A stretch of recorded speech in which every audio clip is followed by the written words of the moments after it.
It was early October when I decided to spend a week alone in a cabin deep in the woods. I wanted to get away from the city noise, the endless buzz of phones, and the crowd of people who never seemed to stop talking or moving. The idea was simple: find peace, enjoy the quiet, maybe read some books, and sleep without any interruptions.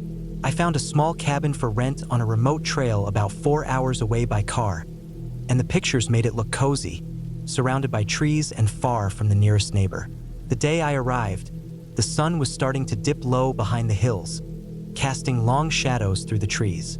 The road to the cabin was a rough dirt path that twisted through thick forest, with tall pines and oaks crowding in on both sides. The air smelled crisp and fresh, with that early fall scent of damp leaves and with smoke still faint in the distance. The cabin itself was old but sturdy, built with rough-cut logs, a stone chimney, and a tin roof that gleamed faintly as the last light hit it. It sat at the edge of a small clearing, with a narrow creek running just a few feet away. Inside, the cabin was simple but clean. A wood stove sat in the corner with a stack of dry logs next to it. A worn but solid wooden table, a couple of chairs, and a small bed covered in a thick quilt filled the room. A single window looked out toward the creek, and I could see the trees on the other side starting to turn orange and red. I set down my bag, made a quick fire in the stove, and pulled out the books I'd brought. The quiet was immediate and complete except for the crackling fire and the soft rush of the creek water. The first couple of days passed like I expected. I woke early, brewed coffee over a small camping stove, sat by the window watching the sun move across the sky, and read. I explored the immediate area around the cabin, walking slowly through the woods, noticing how the trees seemed to close in as the sun moved lower. At night, I'd sit by the fire with a flashlight nearby, trying to see the stars through the thick branches. The peace was perfect, but on the third night, something shifted. It started just after I'd turned out the fire and was settling into bed. The cabin was pitch black except for the faint moonlight filtering through the window. I was just about to close my eyes when I heard a noise, quiet but distinct. Something was moving outside very close to the cabin. At first, I thought it was an animal, maybe a deer or a raccoon, but the sound wasn't right. It wasn't light footsteps or rustling leaves. It was heavier, slower, a soft scraping noise, like something dragging on the ground. I lay still, listening. The sound stopped. Then, a moment later, it started again, this time coming from the other side of the cabin. My heart started to beat faster. I told myself it was probably a branch falling or an animal checking the fire, but it didn't feel right. The night was cold, and every little sound seemed amplified. I stayed awake for hours, straining to hear anything else, but the sounds didn't come back. In the morning, I went outside and looked around, but found nothing unusual. No footprints, no broken branches, no signs that anything had been near. I figured maybe I'd imagined it or my mind was playing tricks in the dark. The next day was sunny, and I spent more time outside, chopping some wood to keep the fire going and exploring further. There was a small trail leading from the clearing into the woods, and I followed it a bit, but nothing felt off. Still, a feeling I couldn't quite place stayed with me, like I wasn't alone even when no one was around. That night, the noises returned, only louder and closer. This time, it wasn't just scraping, but a steady, deliberate dragging sound that went around the cabin's perimeter. It moved slowly, pausing now and then, as if whatever was outside was testing the ground or trying to find a way in. I stayed frozen in bed, listening. The sound was steady and rhythmic, slow but heavy, like something large being pulled or carried. The moon was full that night, so I could see the window clearly from where I lay. I tried to peek through, but the darkness outside was too thick. I thought about lighting a candle or the flashlight, but I didn't want to draw attention or reveal that I was awake. Eventually, the noise stopped. I stayed up until dawn, not daring to sleep. When morning came, I stepped outside with a flashlight and searched the perimeter again. This time, I found something.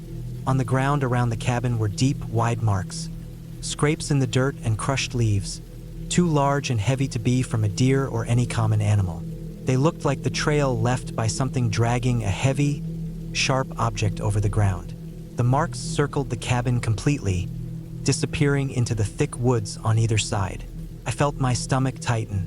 Whatever had been here wasn't an animal I knew. I tried to convince myself it was some kind of strange bear or maybe even a large fallen tree dragging on the dirt, but the pattern was too calculated. It was deliberate, like someone or something was making a slow, careful inspection of the cabin. I didn't sleep that night at all. Instead, I sat by the stove, keeping a small fire burning, listening to every sound outside. The forest at night is alive with noises. Branches breaking, animals moving, wind shaking the leaves, but nothing matched the dragging, slow noise from the night before. The following days became a blur of tension and unease. I couldn't focus on my books, and every time I left the cabin, I felt watched. The woods, which had seemed peaceful before, now felt suffocating. Every crack of a twig, every rustle in the bushes made me jump. I started carrying a large knife I found in the kitchen whenever I went outside, just for a sense of security. One morning, after a restless night, I woke early and went to the creek to wash my face. The water was icy cold and clear, rushing over smooth stones. As I knelt by the edge, I noticed something odd. A line of small, fresh footprints in the mud, leading from the creek to the woods behind the cabin. They were human footprints, not animal. Small but definite. That was the moment I realized I wasn't alone. Someone had been near the cabin recently, maybe even while I was inside. My first thought was that it could be another hiker or camper, but the place was so remote and the trail so rough that it felt unlikely anyone else had come this far without me seeing them. I spent the next hours checking every inch around the cabin, looking for signs of a campfire, trash, or anything that might give away who had been there. Nothing, just those footprints, fresh and clear in the soft mud. That night, I locked every window and door, pushed heavy furniture in front of the main entrance, and set up a makeshift alarm system with cans and string around the cabin perimeter. I wasn't going to be caught off guard again. Around midnight, the noises started again. Soft steps, dragging, shuffling. But this time, the cans clattered loudly, waking me instantly. I grabbed the knife and stood near the door, heart pounding. The noise circled the cabin, moving carefully but deliberately, stopping and starting, trying to find a way in. I stayed as still as I could, listening. After nearly an hour, the sounds faded away into the distance. I didn't sleep for the rest of the night. When dawn came, I was exhausted and tense but determined to leave as soon as I could. I packed my things quickly and went outside to make my way back to the car. The sun was barely up, and the woods looked less threatening in the daylight. As I followed the trail back, I noticed fresh footprints again, this time larger ones mixed in with the smaller ones from before. They looked heavy, like someone wearing work boots. I kept looking over my shoulder, feeling eyes on me. I didn't want to turn around, but I knew someone had been watching the cabin and maybe following me. When I finally reached the car, relief washed over me. The road was empty, quiet except for the sound of the engine and the crunch of tires on gravel. Driving away, I tried to make sense of what had happened. No ghosts or monsters, just someone, maybe a drifter, a hunter, or worse, who had been lurking around the cabin while I stayed there.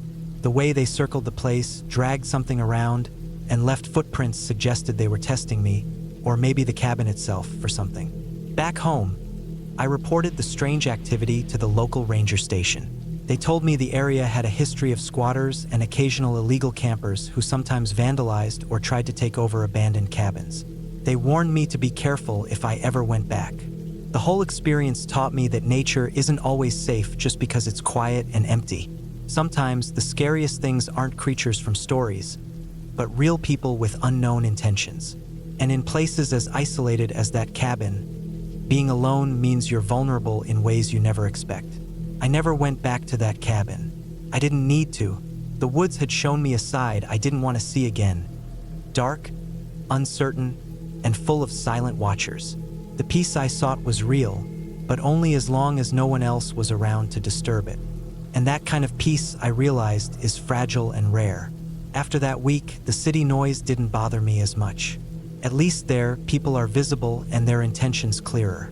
Out there, in the quiet woods, the unknown was always waiting. And sometimes that's enough to keep you awake for a very long time.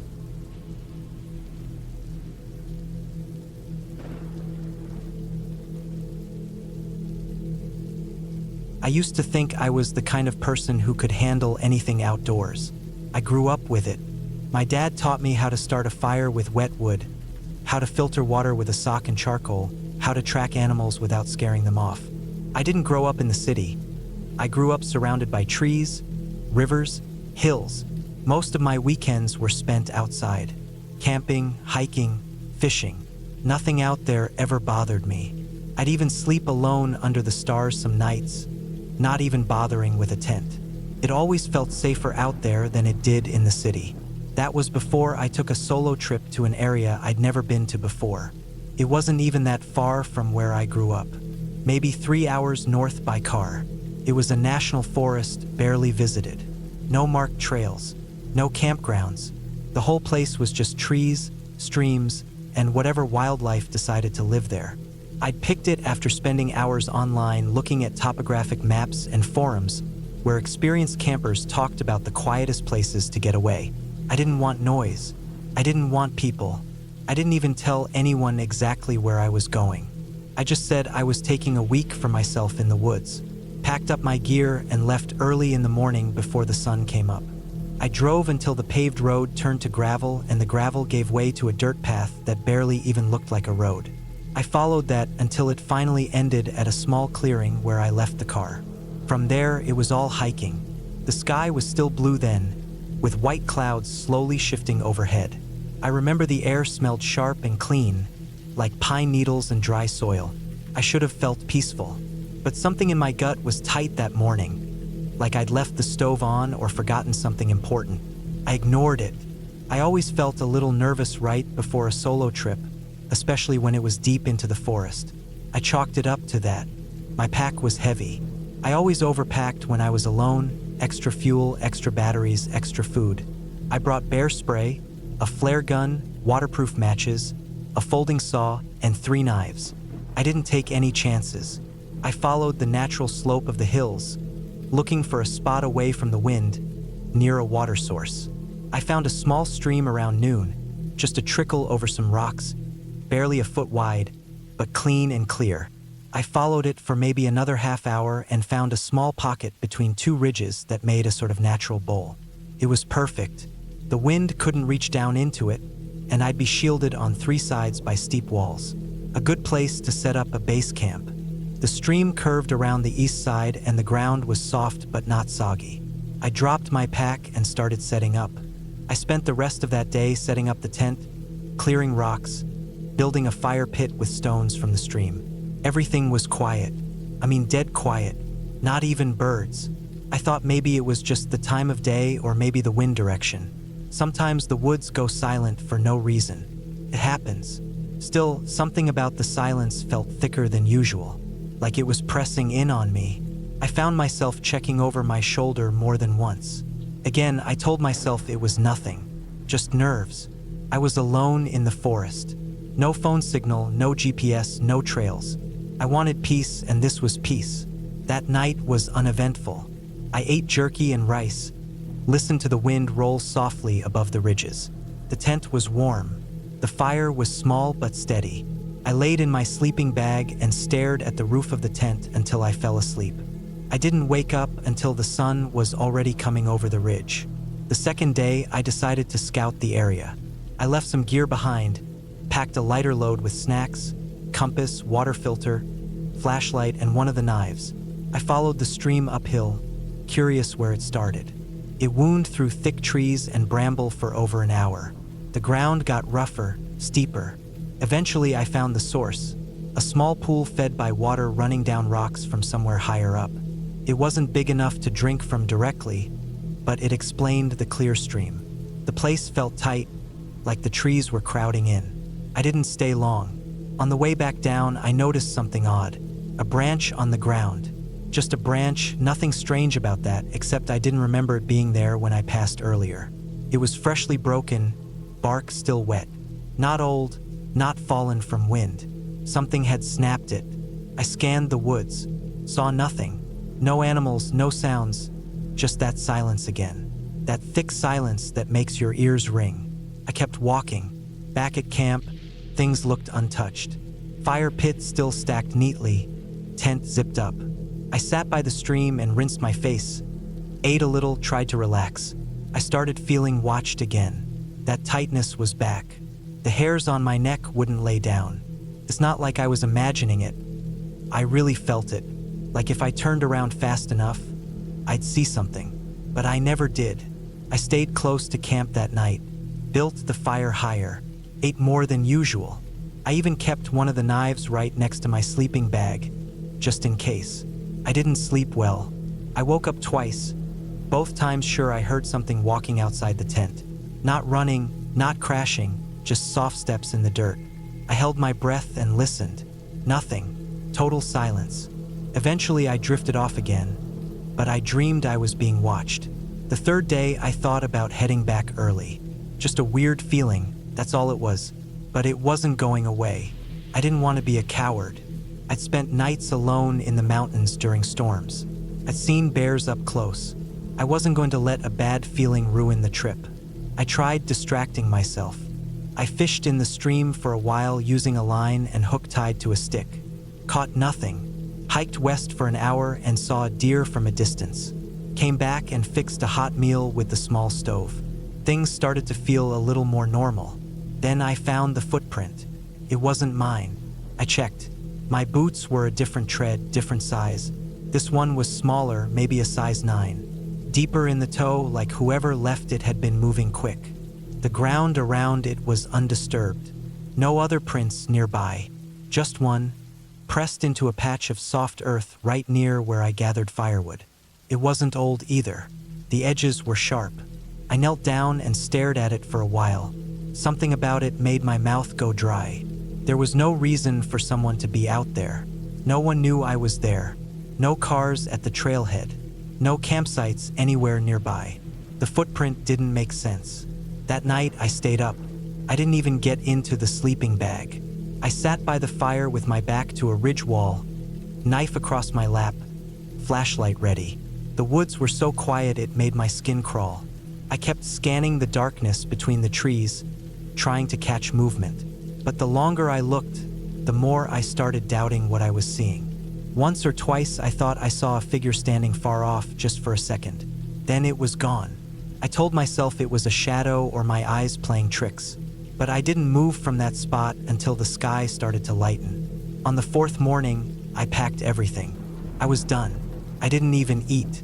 Just broke down the tent, stuffed it all into the pack, and doused the fire. I felt like I was being watched the entire time. I kept hearing little snaps in the woods. Not close, not loud. Just branches breaking every so often out of sight. I started hiking back fast. Not running, but faster than I should have with a pack that heavy. I stuck close to the stream so I wouldn't lose direction. About 2 miles from the car, I found something else. A fire ring, freshly used. Blackened stones, some ash, even a bit of charred wood not fully burned. Looked recent, but no trash, no gear, no tent poles or tarp lines. Just the fire ring and a single rusted can, crushed. I walked around it slowly. The ground didn't show prints. The leaves had been brushed or scuffed, almost like someone had tried to erase them. I didn't stay long.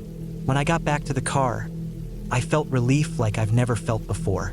I loaded the gear fast and locked the doors. I sat there a minute before turning the engine, breathing hard. I kept looking in the rearview mirror, expecting something to come out of the woods. Nothing did.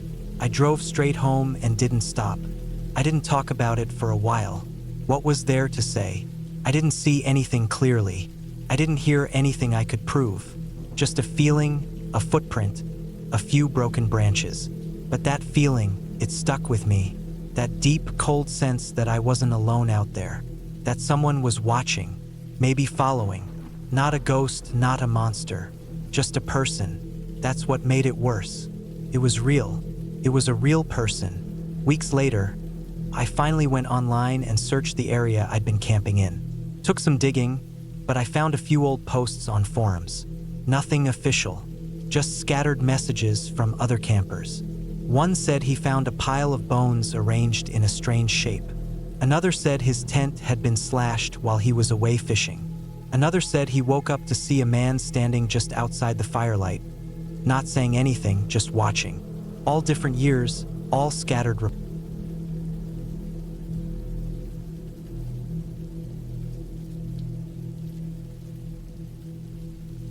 I've always liked camping, even when I was a kid. There's something about being out in the woods, away from the noise and light of the city, that makes everything feel simpler. The crackle of a campfire, the smell of pine and dirt, the cool air after the sun goes down. All of it feels like a break from the world. I'd been on plenty of trips before, alone or with friends, and nothing had ever gone wrong. At least, nothing I couldn't handle. That summer, I decided to do a solo trip. I wanted to push myself, to test how well I could survive and stay calm when it was just me and the wilderness. I picked a spot in the northern part of a big national forest. It wasn't the busiest place, but it wasn't so remote that someone wouldn't find me if I got hurt. I had maps, a compass, my backpack filled with food, water, a small first aid kit, a flashlight, a knife, and the usual gear: tent, sleeping bag, fire starter, and a heavy-duty rope. I drove in early afternoon and parked at a small trailhead. The road was gravel and had potholes that made me slow down a lot. I checked my phone one last time before I turned it off and put it in airplane mode. No signal out here. I stepped onto the trail, my boots crunching on dry leaves and twigs. The sun was still high but starting to dip toward the west, casting long shadows through the tall pines and oaks. The trail was easy to follow at first, a narrow dirt path with little roots crossing here and there. Birds sang overhead and a breeze stirred the leaves. I felt calm, maybe a little too confident. I walked for hours, stopping occasionally to drink water or adjust my pack. The forest grew denser as I climbed higher, and the air smelled fresher and cooler. By late afternoon, I found a small clearing near a slow-moving creek. It was perfect for setting up camp. There was flat ground with soft moss and enough space for my tent. I gathered some dry wood nearby and built a small fire ring with stones. The sun was almost gone when I finished pitching my tent. I stacked firewood close by and started a fire, the flames crackling and sending up sparks. The forest sounds shifted as darkness settled, crickets chirping, an occasional owl hoot far away. I ate a simple meal of canned beans and some granola bars, washed it down with water from my bottle. Then I sat close to the fire and stared into the flames, feeling a peaceful tiredness settle over me. I was alone but not scared. The woods were quiet except for the natural sounds, and the fire gave me light and warmth. I put my flashlight on low, laying out my gear inside the tent so it would be easy to grab if I needed it in the night. I tried to sleep early. The first night of camping always feels strange. Too quiet, too dark. I heard animals rustling in the bushes, but nothing close, nothing threatening. When I finally drifted off, it was a deep sleep. I woke up just before dawn because the temperature dropped sharply, and the cold air bit through my sleeping bag. I slipped out of the tent and noticed frost on the grass. The creek looked steely in the morning light, and the trees were still. The silence felt different, heavier somehow. After breakfast, I packed some things and decided to explore a little further upstream along the creek. The ground was slippery with moss and damp leaves, and I had to be careful with every step. The forest thickened, and the sunlight filtered weakly through the canopy. I spotted some animal tracks near the water, maybe deer or a large raccoon. Nothing dangerous. I took photos with my phone but didn't turn it on, just for memory and to check later if I wanted. A few hours later, I found a spot where the creek widened into a shallow pool. I stopped to rest and refill my water bottle using my portable filter. As I sat there, I felt a sudden, sharp chill run down my spine. It was one of those moments where your senses sharpen and something feels wrong, even though you can't see or hear anything unusual. I stood up slowly, scanning the trees and bushes around me. The forest was still silent, but the feeling of being watched stayed with me. I brushed it off, telling myself it was just nerves or the wildness of the place. I kept moving. By afternoon, I was back at camp. The sun was bright, but the shadows were growing long. I built the fire again and began to prepare dinner. I noticed something strange right away. The firewood I had stacked was disturbed. Some logs were knocked over, and dry leaves were scattered around the ring. At first, I thought maybe an animal had come by. Raccoons or squirrels sometimes get curious and mess with stuff. But then I spotted footprints around the camp, boot prints larger than mine and fresh. They were all around the perimeter, circling the clearing. My heart started to pound. I remembered the chill by the creek and how I'd felt watched. Now, here were signs that someone else had been near my camp, someone I hadn't seen or heard. I checked the path back toward the trailhead. No footprints there. Whoever it was, they came from deeper in the woods and left the same way. I tried to stay calm, telling myself it was probably a hunter or another camper who passed by during the day. I was out in public land after all, and people were around. But something didn't sit right with me. The prints were too fresh and too close, and no other campers had been nearby. I decided to get ready for an early night. I gathered extra firewood, making the fire bigger and brighter, hoping the light and heat would keep anything away. Night came quickly. The forest was darker than before, the canopy blocking more stars. The fire flickered and popped. I stayed alert, eyes scanning the edges of the clearing, ears straining for sounds. Then I heard it, a snap like a branch breaking underfoot, coming from the trees about 50 yards away. I froze, heart racing. The firelight didn't reach that far, and all I could see was darkness and shapes of trunks. I grabbed my flashlight and turned it on, shining it toward the sound. Nothing moved, just the forest, quiet and still again. Minutes passed like hours. Then another snap, closer this time. I swung the flashlight around but saw nothing. That's when I realized I wasn't dealing with an animal. It was too calculated. The breaks in the underbrush were too deliberate. I checked my phone, no signal, no help. I was alone, deep in the woods, with someone or something watching me. The fire was low, and I added more wood, trying to keep the light strong. I kept my knife in my hand and prepared for anything. The sounds came again. Soft footsteps around the edge of the clearing, circling, stopping, starting. I could see shadows moving beyond the firelight. Then sudden loud noises. A log slammed against another, a shout or a rough yell barely audible, and the fire flickered wildly as if someone tried to put it out. I threw more wood on the fire, and flames surged higher. I stood up, shining the flashlight directly toward the dark shapes now just beyond the firelight. I couldn't see faces, only figures moving quickly between the trees. I wanted to run, but I knew that running blindly in the dark would only make things worse. Instead, I grabbed my backpack and started packing, but the zip tore on one side. The figures were getting closer, voices growing louder, rougher. My mind raced. They weren't normal hikers or campers. The way they moved was aggressive, organized. I remembered the rope in my pack and quickly tied some sticks together to make a spear-like weapon. It was flimsy but better than nothing. Then, out of nowhere, a flashlight beam from the other side of the clearing swept over me. I dropped my makeshift spear and raised my hands to show I wasn't a threat. The beam came from a ranger carrying a radio. He shouted to back off and called for backup over the radio. The figures in the woods immediately scattered, melting into the darkness like shadows. I sat down on the ground, shaking and exhausted. The ranger told me that a group of illegal hunters had been causing trouble in the forest lately, trespassing and sometimes threatening campers and hikers. He said they'd been looking for me and some other campers who reported strange noises and sightings. He stayed with me until the backup arrived and we walked back to the trailhead. I realized how lucky I was to have stayed calm and survive. In the end, I learned that the scariest things out there weren't ghosts or monsters, but people who break the rules and don't care about others' safety. I still go camping sometimes, but now I'm more careful, checking in with rangers, staying on popular trails, and trusting my instincts when something feels off. That trip taught me how fragile safety is in the wilderness and how easily fear can take over when you realize you're not alone, even when you thought you were.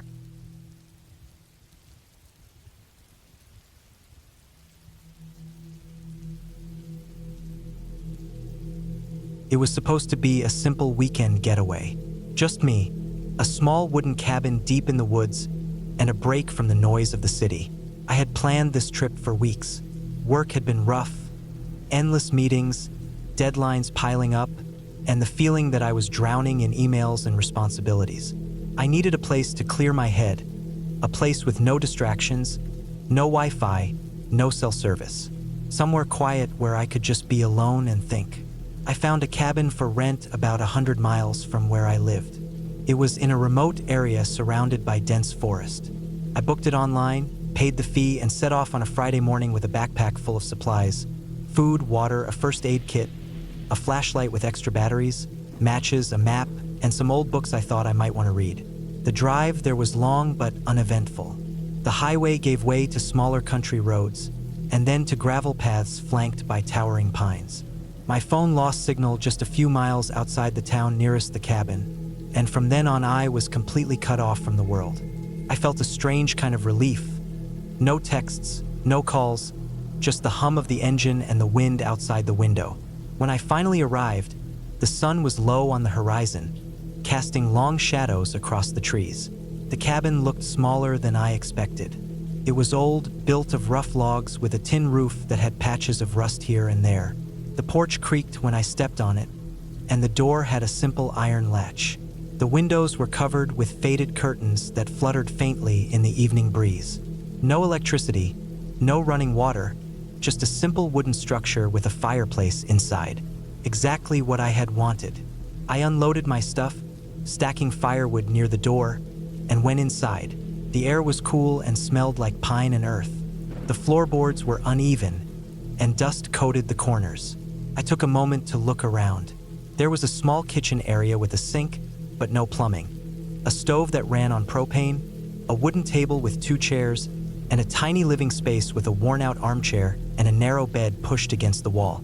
A single lantern hung from the ceiling. After setting up, I decided to start a fire.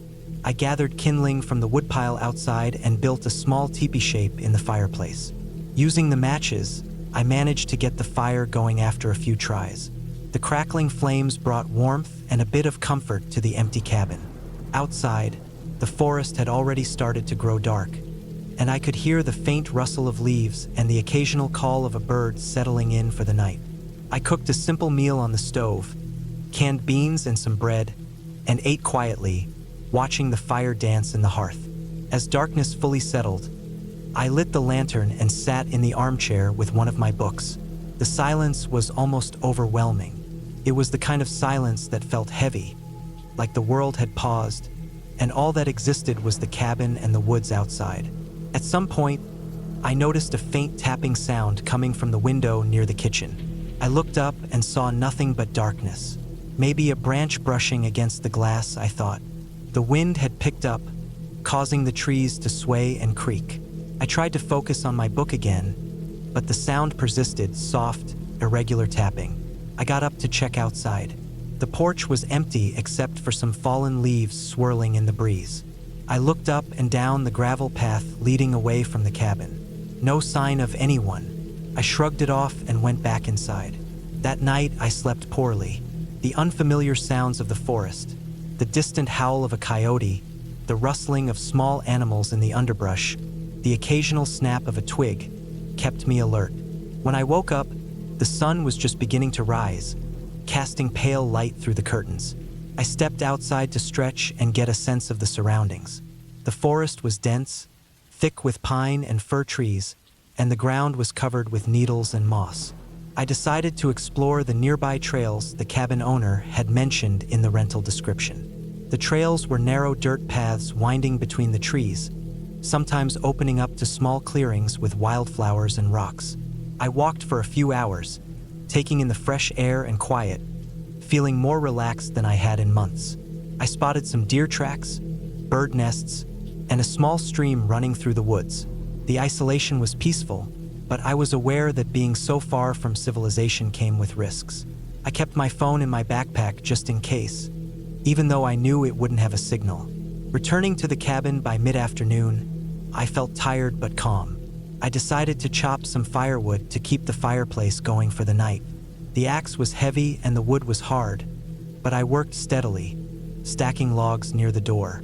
Later, as I prepared another meal, the tapping noise returned. this time louder and more persistent. It came from the back window, the one facing the thickest part of the forest. I went over and looked out. There was no one, but something caught my eye. A small pile of rocks had been stacked carefully right under the window. I had not put them there. I felt a sudden chill, though the day was still warm. I checked around the cabin perimeter. No footprints in the dirt, no signs of a trail nearby except the ones I had walked earlier. The rocks looked out of place. I kicked at the pile, scattering it. The tapping stopped. That night, I took extra care locking the door and latching the windows. I placed the heaviest chair I could find against the door. The lantern was lit early, and the fire was kept burning brightly. Still, I couldn't shake the feeling of being watched. At some point, in the dead of night, I was jolted awake by a loud noise. A heavy thud against the cabin wall, followed by scratching sounds, like something trying to claw its way inside. I froze, heart pounding, listening intently. The fire flickered, casting strange shadows across the room. The scratching stopped as suddenly as it started. I waited in silence for what felt like hours, gripping the armrests of the chair, too afraid to move or look outside. Eventually, exhaustion took over, and I drifted back to a restless sleep. Morning came with gray, overcast skies. I went outside and found deep, muddy footprints circling the cabin. They looked large, heavy, but oddly irregular, like someone had been walking on the balls of their feet. The prints led into the forest but did not return. I followed them cautiously for a short distance, but they disappeared. I felt shaken. Whoever or whatever had been around the cabin was close enough to make those noises and leave those prints. But there was no sign of people or animals that could have made them. I decided to pack up and leave as soon as possible. The idea of spending another night there was unbearable. As I was gathering my things, I noticed the firewood pile had been disturbed. Several logs were moved from where I had left them, arranged neatly in a circle near the edge of the porch. That same chill returned. I tried to convince myself it was an animal or the wind, but the neat arrangement didn't make sense. I packed quickly, double-checking that nothing was missing. The map was still in my bag, and I planned to take the main gravel road back to town. The idea of calling for help crossed my mind, but I knew there was no signal. I had no choice but to drive back and find a phone or someone to talk to. As I loaded my backpack into the car, I felt eyes on me. I scanned the tree line but saw nothing. Just an empty forest, silent except for the wind through the branches. The drive back was tense. I kept looking in the rearview mirror, half expecting to see headlights or a figure following me. The gravel road stretched endlessly, and the fading light made the trees seem darker, closer. When I finally reached the highway and my phone buzzed with signal, I pulled over and called the local police station. I told them about the strange noises, the footprints, and the suspicious signs around the cabin. They advised me to come to the station and file a report. I drove into town, shaking. The officers were serious but calm. They said the area sometimes had problems with trespassers or hunters who didn't follow rules. They promised to send a patrol to check the cabin. Days later, I heard from the police. They had found signs of recent human activity at the cabin. Not just footprints, but also discarded cans and cigarette butts. They found a small campfire site a short distance from the cabin, but no one was there. The officers suspected that someone had been using the cabin as a hideout or for illegal activities. There was no evidence of any violence or break-in, but the footprints and noises could be explained by someone trying to scare off visitors or protect their secret spot. I never went back to that cabin. The experience stayed with me, not because of ghosts or monsters, but because the forest and isolation can hide dangers much more real than stories. People who want to remain unseen, who might not want you to find them. Being alone in the wilderness is never just about nature. It can be about the other things lurking quietly, waiting for the moment you're vulnerable. That weekend taught me that sometimes the scariest things aren't legends or supernatural tales. They're the unknown people and situations that lurk in remote places we think are safe because they are empty. The woods aren't just trees and animals. They are places where strangers can walk.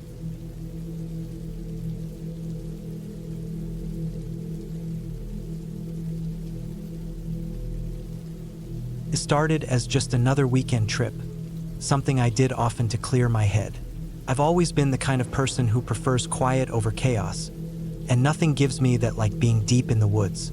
This time, I picked a spot I hadn't been to before.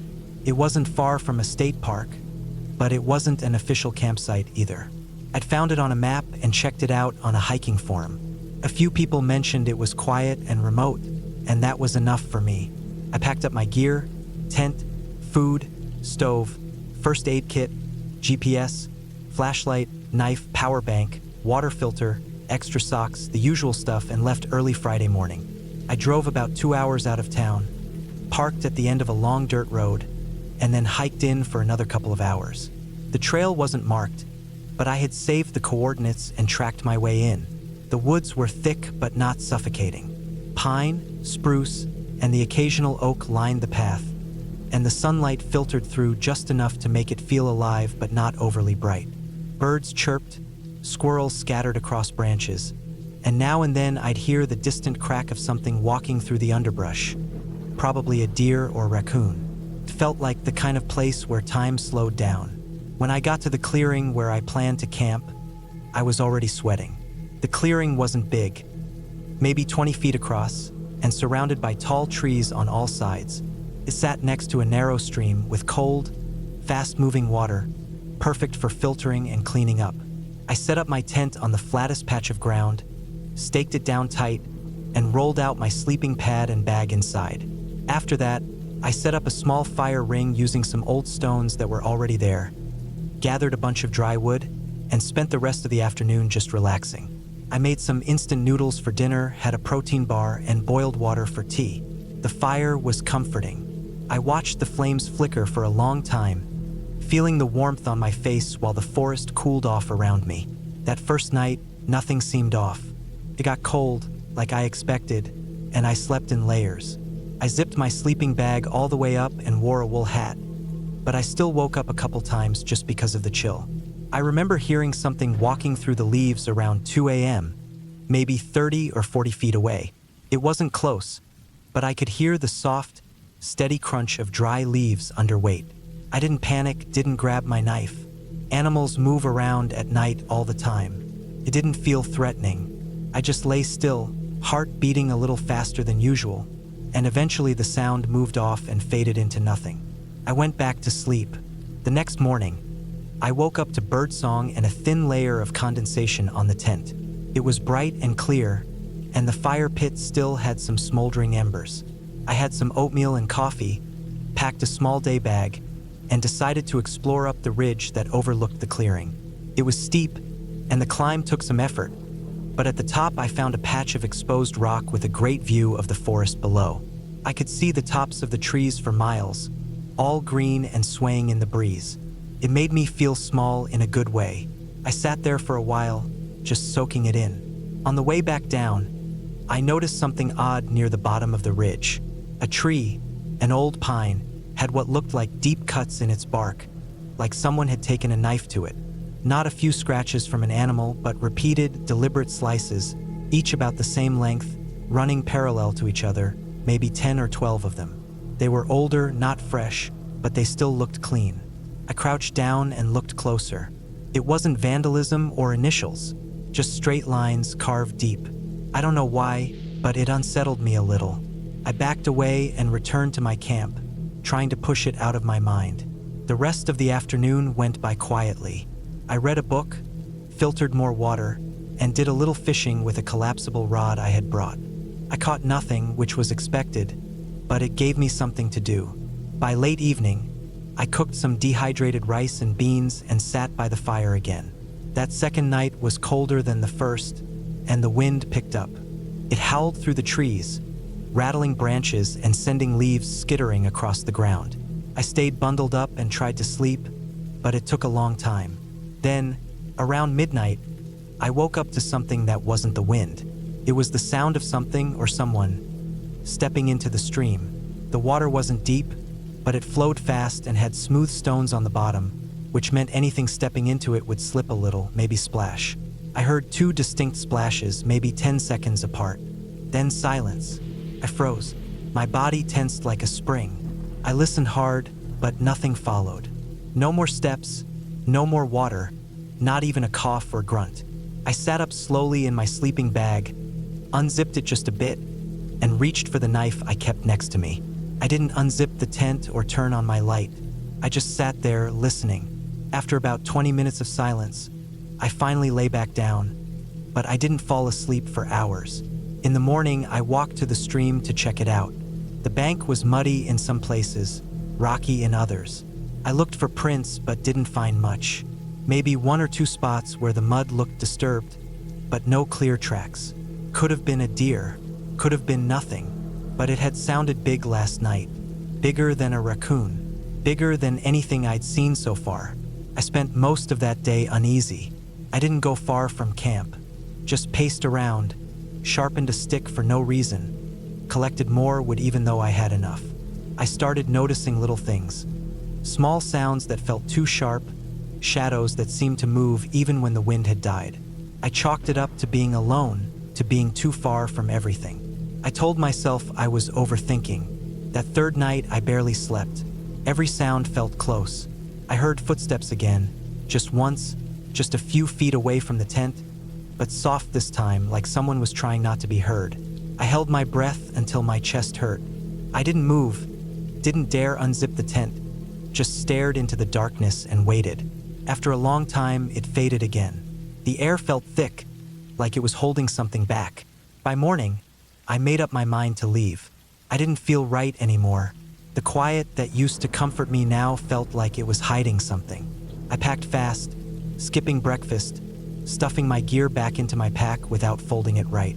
I put the fire out fully, triple-checked everything, and started the hike back.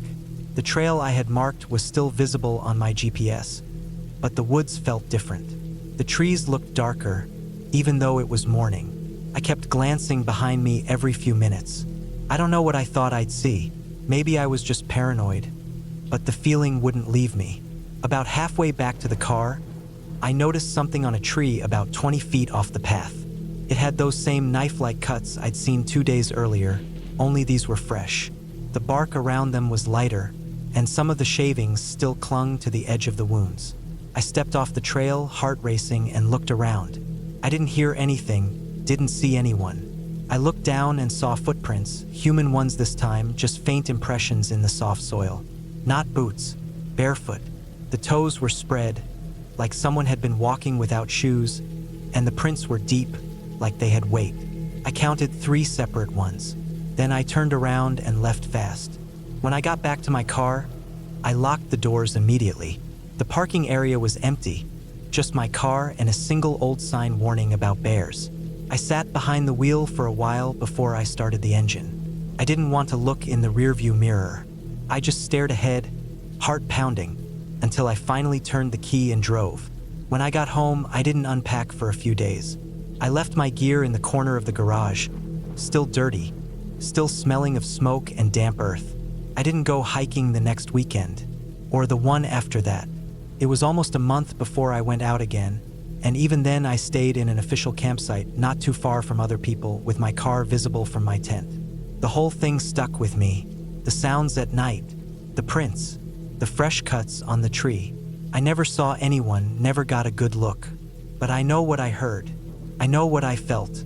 Someone was out there. Maybe they lived out there off-grid. Maybe they didn't want anyone near their area. Or maybe they were just watching, waiting. I'll never know. But I haven't been back to that spot since. And I never will. Some places, once they get under your skin, they don't let go. And that place, those woods, they still live in the back of my mind. Every time I hear a branch snap in the dark, every time I hear water moving when no one's around, I remember that stream, that tent, and the feeling that someone was just outside the thin layer of fabric, standing still, listening. I don't think they wanted to hurt me, but I wasn't supposed to be there. I was just passing through something I didn't understand, and whoever it was, they let me leave. I'm glad they did, because I don't think I could have stopped them if they hadn't.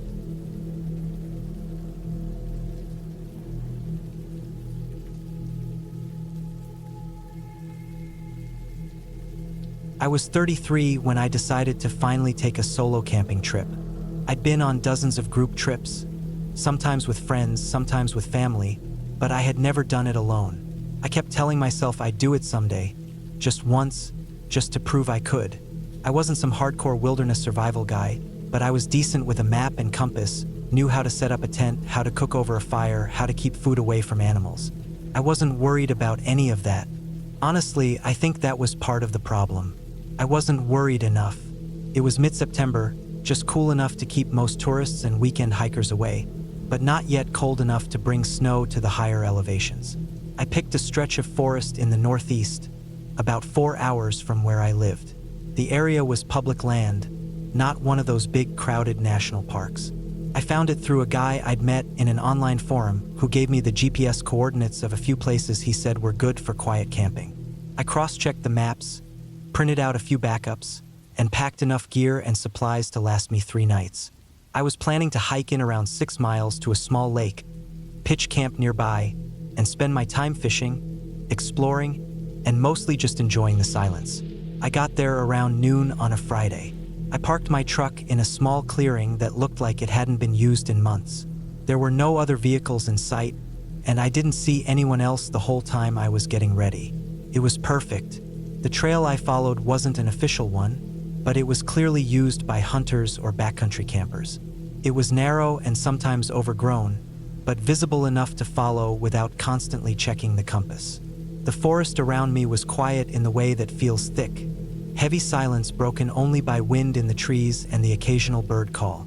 I saw a few deer on the way in, but nothing else. No bears, no people, no trash, not even the remnants of old campsites. It felt untouched. It took me almost 4 hours to reach the lake. The last half mile was rough. No trail, just picking my way through uneven ground and thick brush. I found the lake exactly where the coordinates said it would be, and it was even better than I imagined.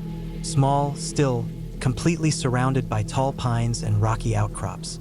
There wasn't a single sign anyone had been there in years. I set up camp on the northern edge of the lake, on a flat stretch of ground about 30 feet from the waterline. I pitched my tent under some trees, hung my food bag in a branch way off to the side, and started gathering wood for a fire. The first night was uneventful. I cooked up some noodles, drank a beer I'd packed in a cooler bag, and sat by the fire until it burned low. The stars were clear and bright, no clouds, no moon. I heard a few rustles in the trees, but nothing out of the ordinary. Probably a raccoon or a porcupine moving around. When the fire was just embers, I crawled into my tent, zipped up, and fell asleep listening to the wind pushing through the tall trees above me. I woke up around 3 a.m. to silence. Not just the usual night quiet, but complete silence. No insects, no wind, nothing. I lay there for a while, not moving, just listening. It was strange, but not immediately scary. I figured maybe the wind had died down, and I was in one of those weird, still patches of forest that sometimes happen at night. I didn't hear anything that sounded like an animal or a person, just dead quiet. I eventually drifted back to sleep. The next day, I spent most of my time fishing and walking along the ridgeline that ran behind my camp. There were no paths up there, just rocks and trees and uneven ground. I climbed higher than I probably should have and had lunch sitting on a flat boulder that gave me a wide view of the lake and the surrounding woods. Still no sign of people. No boot prints, no campfire rings, no wrappers or beer cans. That afternoon, I caught a small trout, cooked it over the fire, and went to bed early, tired from all the walking. That night, I woke up again, this time around 2:40 a.m. It was the sound that woke me, not an animal sound, not the usual forest stuff. It was metal, a scraping, dragging metal sound. It was distant, but definitely not part of nature. My first thought was that maybe someone else had come out here and was dragging gear across the rocks, maybe with a cart or sled or something. But I hadn't seen anyone. And that sound, it wasn't like a tool or chain. It sounded like metal on rock, heavy and steady, as if someone was dragging something behind them slowly, not in a hurry. It lasted maybe 15 or 20 seconds, then stopped. I sat up in my sleeping bag and waited. Nothing else. No voices, no footsteps. Just that sound and then silence again. I didn't sleep well after that. My ears stayed sharp for the rest of the night, picking up every branch snap or breeze through the trees. I didn't hear the metal again, but I also didn't shake the feeling that someone was out there. In the morning, I walked around the edge of the lake and out into the woods in the direction I thought the sound came from. I didn't find anything. No prints, no signs of gear or dragging. It was like nothing had happened. I told myself it must have been a branch falling on a rock or something equally harmless. But deep down, I didn't believe that. The third day, I didn't wander far. I kept camp close and packed my gear early in the afternoon so I'd be ready to leave first thing the next morning. I wasn't panicked, but I wasn't comfortable anymore either. The place felt different now. Not broken, not haunted, just watched. I spent most of the day sitting by the water, not doing much of anything. I cooked a bigger meal that night, burned the trash, and kept the fire going longer than usual. When I finally went into the tent around 10 p.m., I left my boots just outside like I always did, and lay there staring at the nylon roof of the tent, just listening. I woke up at 3:10 a.m. to the sound of my boots scraping across the dirt. It was subtle, quiet enough that someone else might not have heard it, but I knew exactly what it was. I'd worn those boots enough to know the sound they made against gravel and dirt and the soft needles of pine forest. I didn't move at first. I just held my breath and listened. The sound wasn't fast. It wasn't someone running or stomping around. It was slow and steady, like someone had picked up one boot, dragged it a few inches, then the other, one after the other. Slowly, carefully, I grabbed my flashlight and unzipped the tent as quietly as I could. I didn't rush out. I didn't shout or make noise. I poked my head out just far enough to see around. My boots were gone. I got out, turned on the light, and scanned around the camp. The fire was out, just coals now. My food bag was still hanging in the tree. My water bottle was where I left it, but my boots, both of them, were gone. I checked the area around the tent and saw the drag marks. Not clear footprints, but streaks in the dirt where the boots had been moved away, like someone had used a stick or a branch to push them along. I followed the marks into the trees, maybe 30 feet, maybe a bit more. That's when I saw one boot lying sideways on the ground. A few feet beyond it, the other one, upright and untouched, and nothing else. No person, no tracks, no explanation. I picked them up and hurried back to camp. I didn't sleep after that. I sat by the dead fire with my flashlight in my hand and watched the tree line until morning. At sunrise, I broke camp fast. I didn't eat, didn't make coffee. I packed everything, did a quick check to make sure I wasn't leaving trash or gear behind, and started hiking out. I took the same way back, moving faster than I had on the way in. I didn't stop to rest, didn't look around. I just wanted to get out. It was almost noon when I reached the clearing where I'd left my truck. It wasn't how I left it. The driver's door was slightly open, not wide, just ajar. I always lock my truck, always double check it. I remember clearly locking it that day before heading in. When I got close, I saw that the passenger side mirror had been twisted almost all the way around. Not broken, just moved. I checked the inside.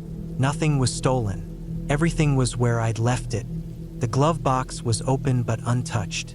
My phone charger, emergency gear, even the few dollars I'd left in the console were still there. But something had been in the truck. Someone had been in there. I drove home in complete silence. I didn't even turn on the radio.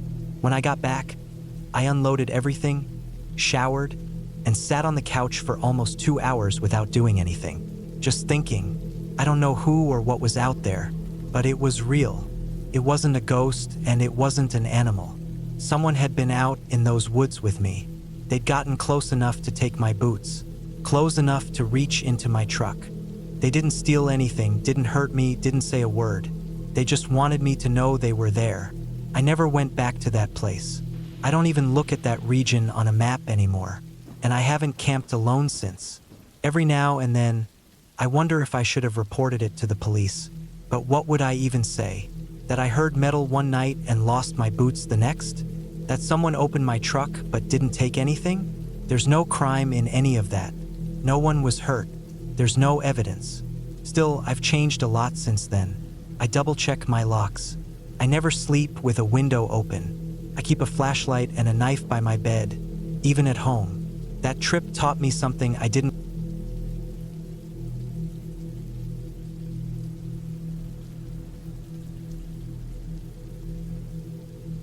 had never been someone who enjoyed big cities or noisy places. I liked being alone or with just a few people. I always felt calmer when there were trees around me instead of buildings, dirt under my boots instead of pavement. So, it wasn't unusual when I decided to take a long weekend off from work and head out into the woods by myself. I had done solo hikes before, but this time I wanted something quieter, deeper in the wild, away from campgrounds and crowded trails. I didn't want to see anyone else out there. I wanted silence and distance. I picked a spot deep inside a national forest I had visited once with friends a couple of years ago. Back then, we stuck to the main trail and stayed near the lake, but I remembered there were other trails marked on the map that went way off the main routes. One of those trails, according to the topographic map, twisted up through the hills for about 8 miles and ended near a small, isolated clearing next to a narrow creek. That seemed like the perfect place to set up camp. The kind of place no one would just stumble into unless they were trying hard to get there. I packed everything carefully: my tent, sleeping bag, food, water, tools, emergency gear, and even a small solar charger for my GPS. I double-checked the weather and made sure someone from work knew I'd be out of service for a few days. I left early on a Thursday morning to beat the weekend crowds, parked at the trailhead around noon, locked up my truck, and started the hike. The first few miles weren't difficult. The trail was narrow and a bit overgrown in spots, but it was still clearly visible. I saw a couple of squirrels darting through the underbrush and heard birds overhead. The air smelled like pine and damp leaves, and I felt better than I had in weeks. After about 4 miles, the trail began to climb and I had to slow down. The brush got thicker, the ground rockier, and it became harder to follow the path. But I had my map and GPS and was good at using both. I kept checking my position every hour and making sure I wasn't drifting too far off course. Around late afternoon, maybe 4 or 5 p.m., I reached the clearing. It wasn't huge, just enough space for my tent and a little campfire ring someone had built long ago. The trees circled it tightly, giving the place a boxed-in feel, but it didn't bother me. The creek was close enough that I could hear the water, and I found a flat spot to pitch my tent. I took my time setting everything up, making sure my tent was solid and my food was stored properly. I always kept it locked up away from the tent, just in case any animals came by. That night was peaceful. I sat by the fire with a small cup of soup, wrote a bit in my notebook, and watched the stars. I didn't hear a single car or plane the whole night. The only sound was the soft rush of the creek and a few bugs buzzing around. When I finally crawled into my tent, I slept deeply. It was the kind of sleep you only get when your body is truly tired and your mind is finally quiet. The next morning, I woke up with the sun and spent some time walking around the creek. I followed it upstream for a bit, looking for tracks or signs of wildlife. I saw some deer prints near the water, maybe a raccoon trail near the edge, but nothing big. I filled my bottle with filtered water and went back to camp to cook a small breakfast. I planned to spend the day just wandering the hills nearby, exploring the area, maybe sketching some trees. Nothing intense. Around midday, while I was sitting on a fallen log not far from camp, I noticed something strange. It was just a small piece of trash, a candy wrapper half buried in the dirt. That by itself wouldn't have been too strange. Sometimes people leave junk behind, even in remote spots, but it looked fresh. The colors were still bright, no fading or dirt stains, and the corner edges were clean like it had been dropped recently. I hadn't eaten anything wrapped like that, and I didn't remember seeing it the day before. I picked it up, looked around, and figured maybe it had blown in from somewhere, though there hadn't been much wind. Back at camp, I burned it with the rest of my trash. I didn't think about it much again until that evening, when I went to check on my food bag, which I tied up high between 2 trees. It hadn't been touched, but I noticed a small scuff in the dirt nearby, like a boot print, half washed out. I crouched down and stared at it for a long time. Could have been mine. I wasn't sure. The ground was loose, covered in old pine needles, and it didn't show a full tread, just the general shape. Still, it unsettled me. I was certain I hadn't walked that exact line between the trees that day. That night, I didn't sleep as well. I kept hearing little sounds just outside the tent. Twigs snapping, dry leaves crunching. I told myself it was animals. maybe a deer or raccoon sniffing around. It happens. I kept my knife beside me just in case, but I didn't get out of the tent. I waited, holding my breath sometimes, straining to listen. Eventually, the sound stopped, and I drifted into light sleep. The next morning, I got up and did a slow loop around my camp. I didn't find anything at first, but when I went down to the creek to fill my bottle again, I found something that stopped me cold. There was a cigarette but wedged between two rocks near the waterline. Not old, still white, slightly damp on the end, like it had been put out recently. I don't smoke. No one should have been out there. That trail I took hadn't shown signs of use in a long time. I hadn't seen another soul since I left the parking lot. That but hadn't been there the day before, I was certain. I picked it up using a stick, brought it back to camp, and burned it like the wrapper. I started to get this heavy feeling in my chest, like something wasn't right. I kept thinking about the way the trail had felt so empty, the way the clearing was boxed in. It felt less peaceful now, more like I was being watched. I decided not to stay a second night. My plan had been to camp for 3 nights, but I felt too exposed now. I packed up everything and made sure I left no trace behind. I wanted to get out before it got dark again. The hike back was quiet, too quiet. No birds, no squirrels. Even the air felt still. I kept looking over my shoulder. I kept thinking about the scuff mark, the wrapper, the cigarette. I had a weird feeling that someone had been close to my camp, watching, maybe even standing in the trees just out of sight. And I hadn't noticed. I made good time getting back to the trailhead, but just before I reached the last half mile, I found something else. A piece of twine, looped and tied around a branch at eye level. It looked like it had been left as a marker. A thin orange string tied tight. It wasn't part of the original trail marking. I know that because I had checked every point with my GPS and the map, and there hadn't been any markers like that on the way in. Someone had tied it recently, maybe even while I was camping. That part scared me more than anything else.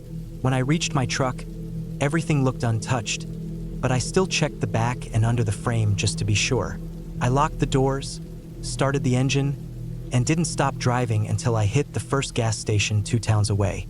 I didn't feel safe until I was back home. I spent the next few days thinking about what had happened, trying to piece it together. Someone had been out there near my camp. They hadn't approached me directly. They didn't leave a note or try to take anything. They hadn't made a sound I could clearly identify, but they had left things. Signs, trash, a cigarette, a footprint, piece of twine, all spaced just far enough apart that it could seem accidental if you weren't paying attention. But I was paying attention, and when I looked at the whole picture, it made my skin crawl. It wasn't a ghost or some myth. It was a person, someone quiet, careful, watching me, maybe someone who didn't expect me to notice the signs. Or maybe they wanted me to notice just a little, to see if I'd panic, to see what I'd do. I think that's what scared me most. The idea that someone was out there, choosing to let me feel just enough fear without ever revealing themselves. Not enough to make me run, just enough to make me wonder. I haven't gone back to that forest since. I still camp sometimes, but I stick to known trails now, places with other people nearby, places where a cigarette but isn't something to worry about. I learned something on that trip that I'll never forget. When you're deep in the woods, the scariest thing isn't some creature in the dark. It's another person, moving quiet through the trees, staying just out of sight, leaving pieces of themselves behind, just enough to let you know you're not alone. That feeling, the one that gets under your skin and never really leaves. It's not the fear of what might happen. It's the fear that it already did. That someone was standing just a few feet away while you slept, listening to you breathe, watching the fire go out, and you never even knew.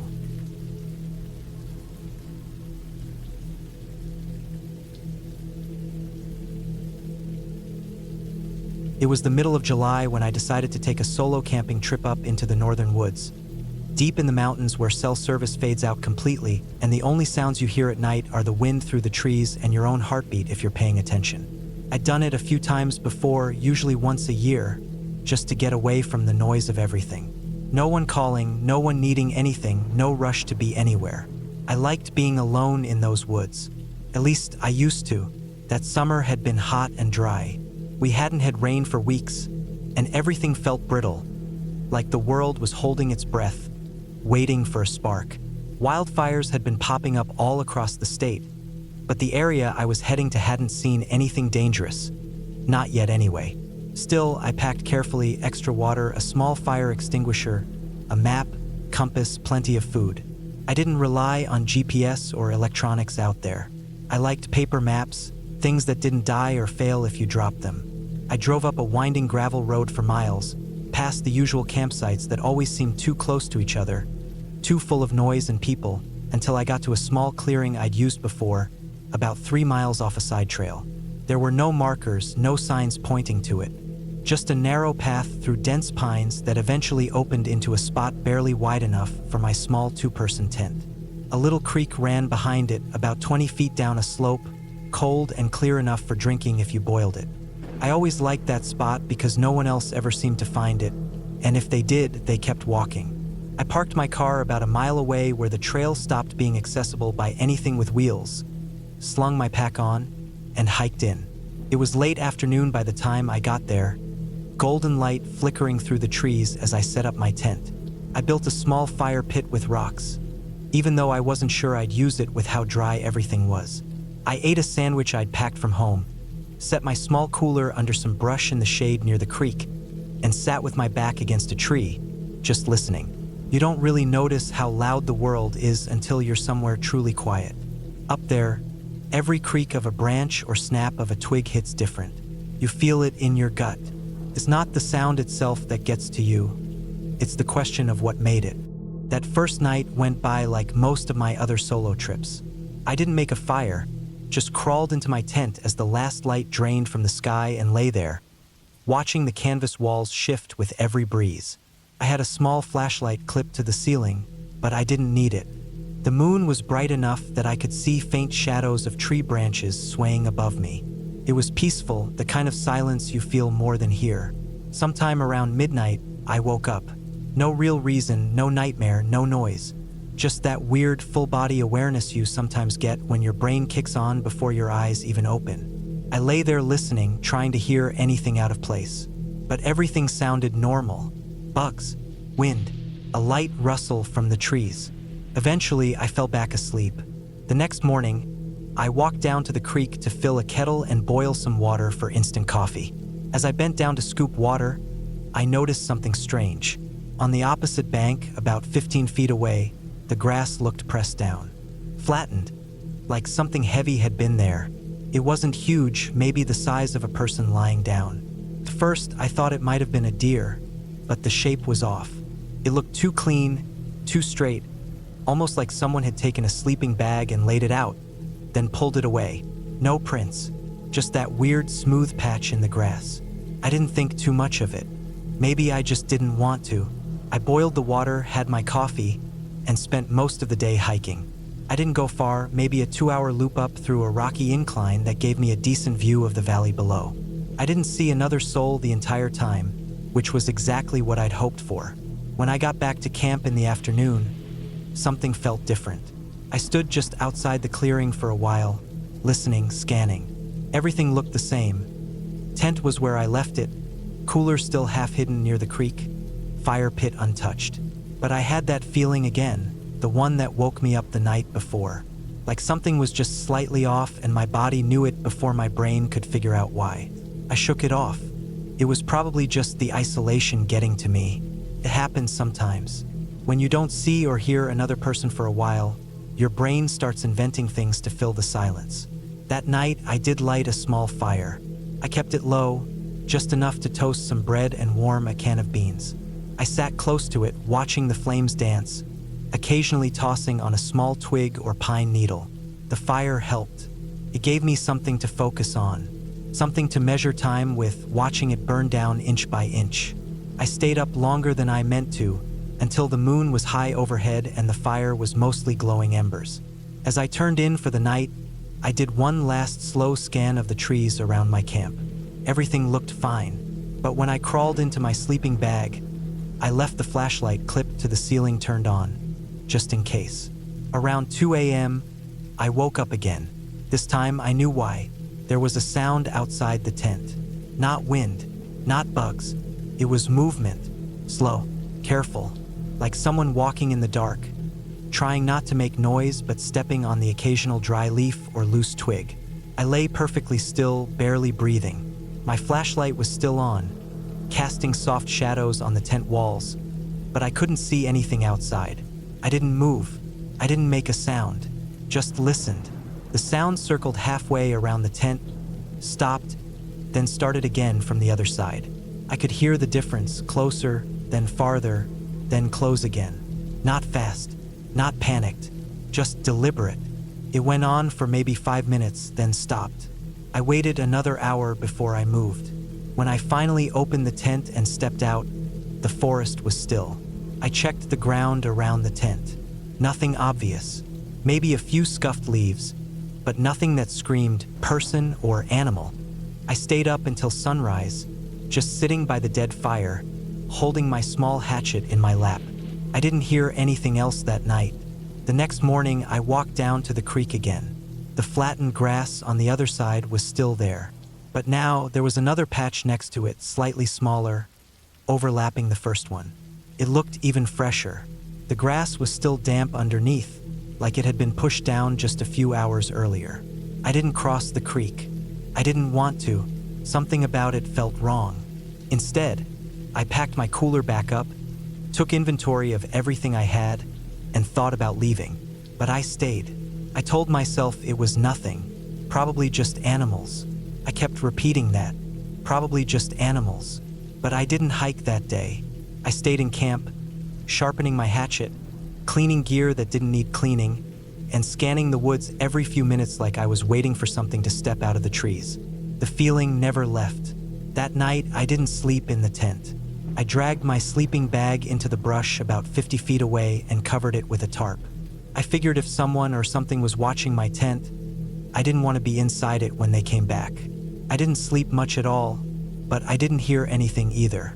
No footsteps, no movement, just wind and insects and my own heartbeat thudding in my ears. At dawn, I quietly packed everything up. I didn't eat breakfast. I didn't refill my water. I just took down the tent, stuffed everything into my pack, and hiked back to the car without stopping once. I looked over my shoulder the entire time. When I got back to where I'd parked, the car was fine. No damage, nothing moved. But on the ground behind it, just beside where my tire tracks ended, there were other tracks. Not animal, not boots either. Bare feet, 2 sets, one big, one smaller, side by side, facing my car. Like whoever it was had been standing there watching it. I didn't take a picture. I didn't want a record. I got in the car and drove, didn't stop until I hit pavement again, and even then, I kept going. I didn't say anything to anyone when I got home. What was I going to say? That someone might have been watching me sleep out in the woods? That they never made a sound, never showed their face, just left signs? I didn't go back the next summer, or the one after that. It's been 3 years now, and I still haven't gone camping alone again. I keep telling myself it was probably just some other camper messing around, someone trying to spook me without really meaning harm. But I remember the way those footsteps moved. Slow, deliberate, the way they circled. The 2 pressed down spots across the creek like someone had been lying there night after night, just watching. The bare footprints behind my car. The silence. And the worst part is, if they wanted to hurt me, they could have. I was alone, isolated. No one would have found me for days. But they didn't. They just watched. And to this day, I can't decide if that makes it better or worse.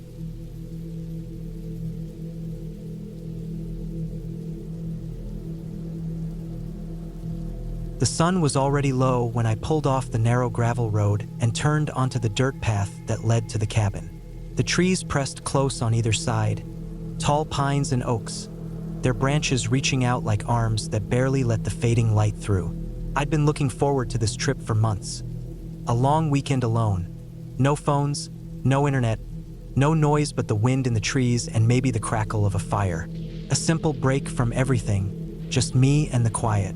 The cabin sat at the end of the path, just as I remembered it from the photos the owner had sent me. It was a small, weathered wood structure with a tin roof that gleamed silver in the last sunlight.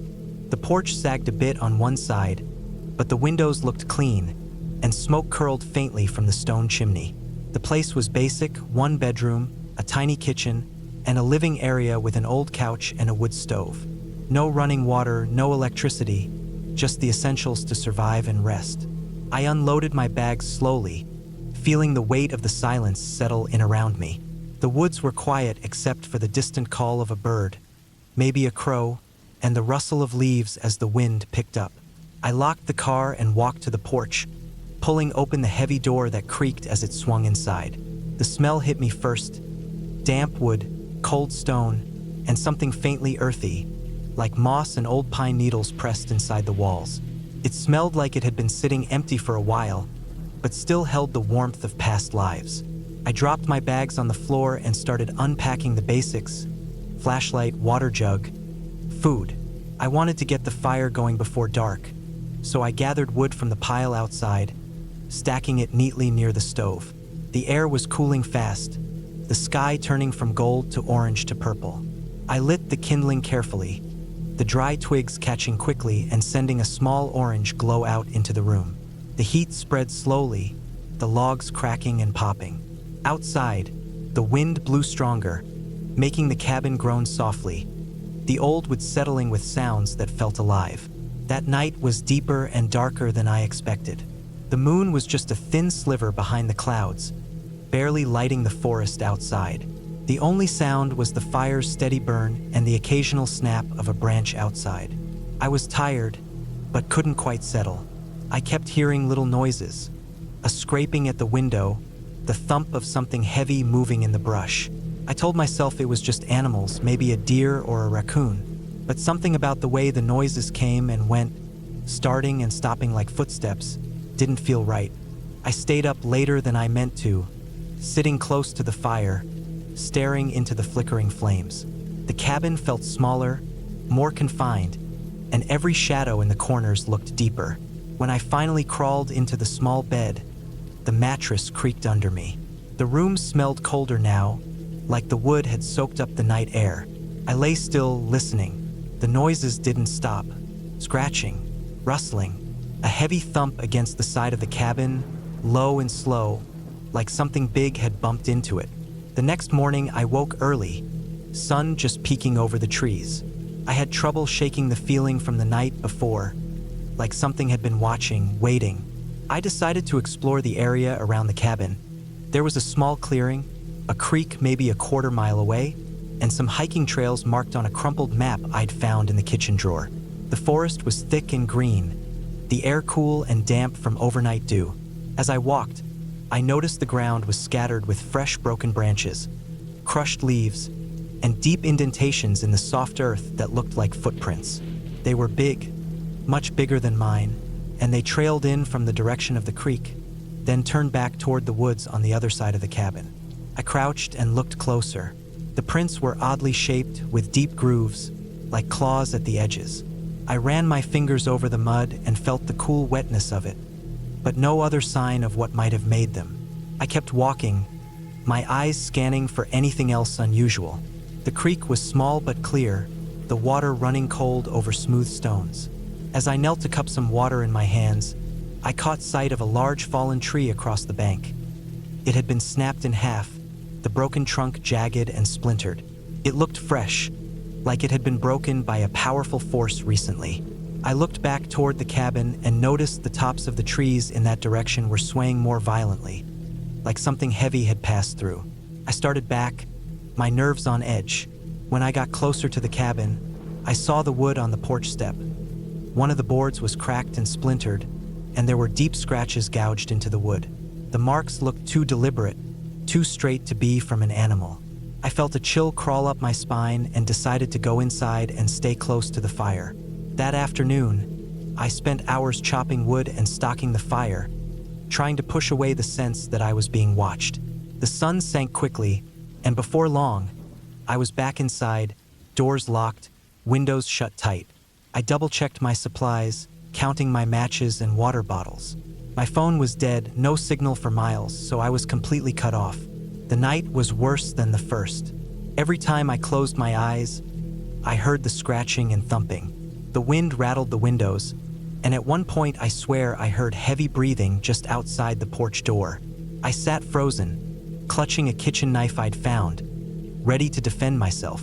Hours passed like this, until finally the sky began to lighten, and the first birds called to the dawn. Morning brought a cautious calm, but the sense of unease didn't go away. I stayed near the cabin, walking the perimeter slowly. The tracks were all around, deeper now, showing that something had circled the cabin overnight. In the dirt near the back door, I found a small pile of rocks arranged in a rough circle. Inside the circle was a broken branch and a smear of dark red on the ground. I knelt down and saw it was dried blood. Panic started to rise. I thought about leaving right then, but the car was parked too far, and I wasn't sure the path was safe. I decided to prepare for the worst. I sharpened sticks into makeshift weapons and cleared a path through the woods to the nearest road, about 2 miles away according to the map. I spent the rest of the day in restless preparation. The cabin's isolation felt like a trap. I didn't dare make a fire that night. Too much smoke might draw attention. Instead, I sat in the darkest corner with a flashlight and my knife, waiting for the sun to rise. That night, the noises were closer, louder. Scratches on the door, heavy thumps against the walls, something moving just beyond the windows, watching. I held my breath each time, heart pounding, waiting for the inevitable. Hours passed, then the sounds stopped. I stayed awake until the first light, eyes fixed on the windows. When the sun finally broke over the horizon, I didn't hesitate. I packed my bags quickly, grabbed the knife and a hatchet, and slipped out the back door. The forest was thick and wild, the path faint but visible. I moved fast but quietly, keeping low and watching the woods around me. The prints followed along the path for a while, but eventually they disappeared, like the thing that made them melted back into the forest. After nearly 2 hours, I reached the gravel road and flagged down a passing truck. The driver was a hunter, heading back into town. I told him I'd been at a cabin nearby and needed to get out fast. As we drove away, I looked back at the forest edge. The cabin was a dark shape nestled in the trees, quiet now, but I knew whatever had been there was still out there, watching and waiting, hidden just beyond the treeline. The isolation that once promised peace had turned into a trap, a place where something dangerous lived, patient and unseen. I never went back to that cabin. I still wonder what it was I saw or heard or felt in those woods. But one thing I know for sure, some places hold more than silence, and sometimes the scariest things are the ones you can't see.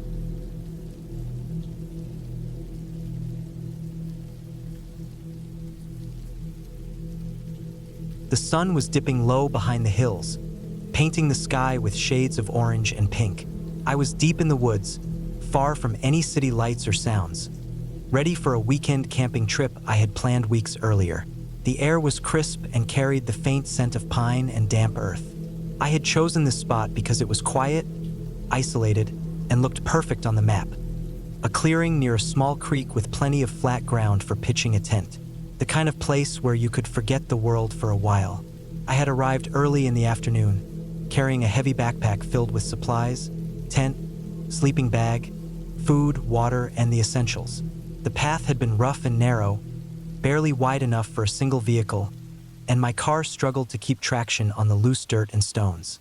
Eventually, I had parked on the side of a little trail and continued on foot for the last half mile. The trees grew denser the further I went, and the light dimmed beneath the thick canopy of leaves overhead.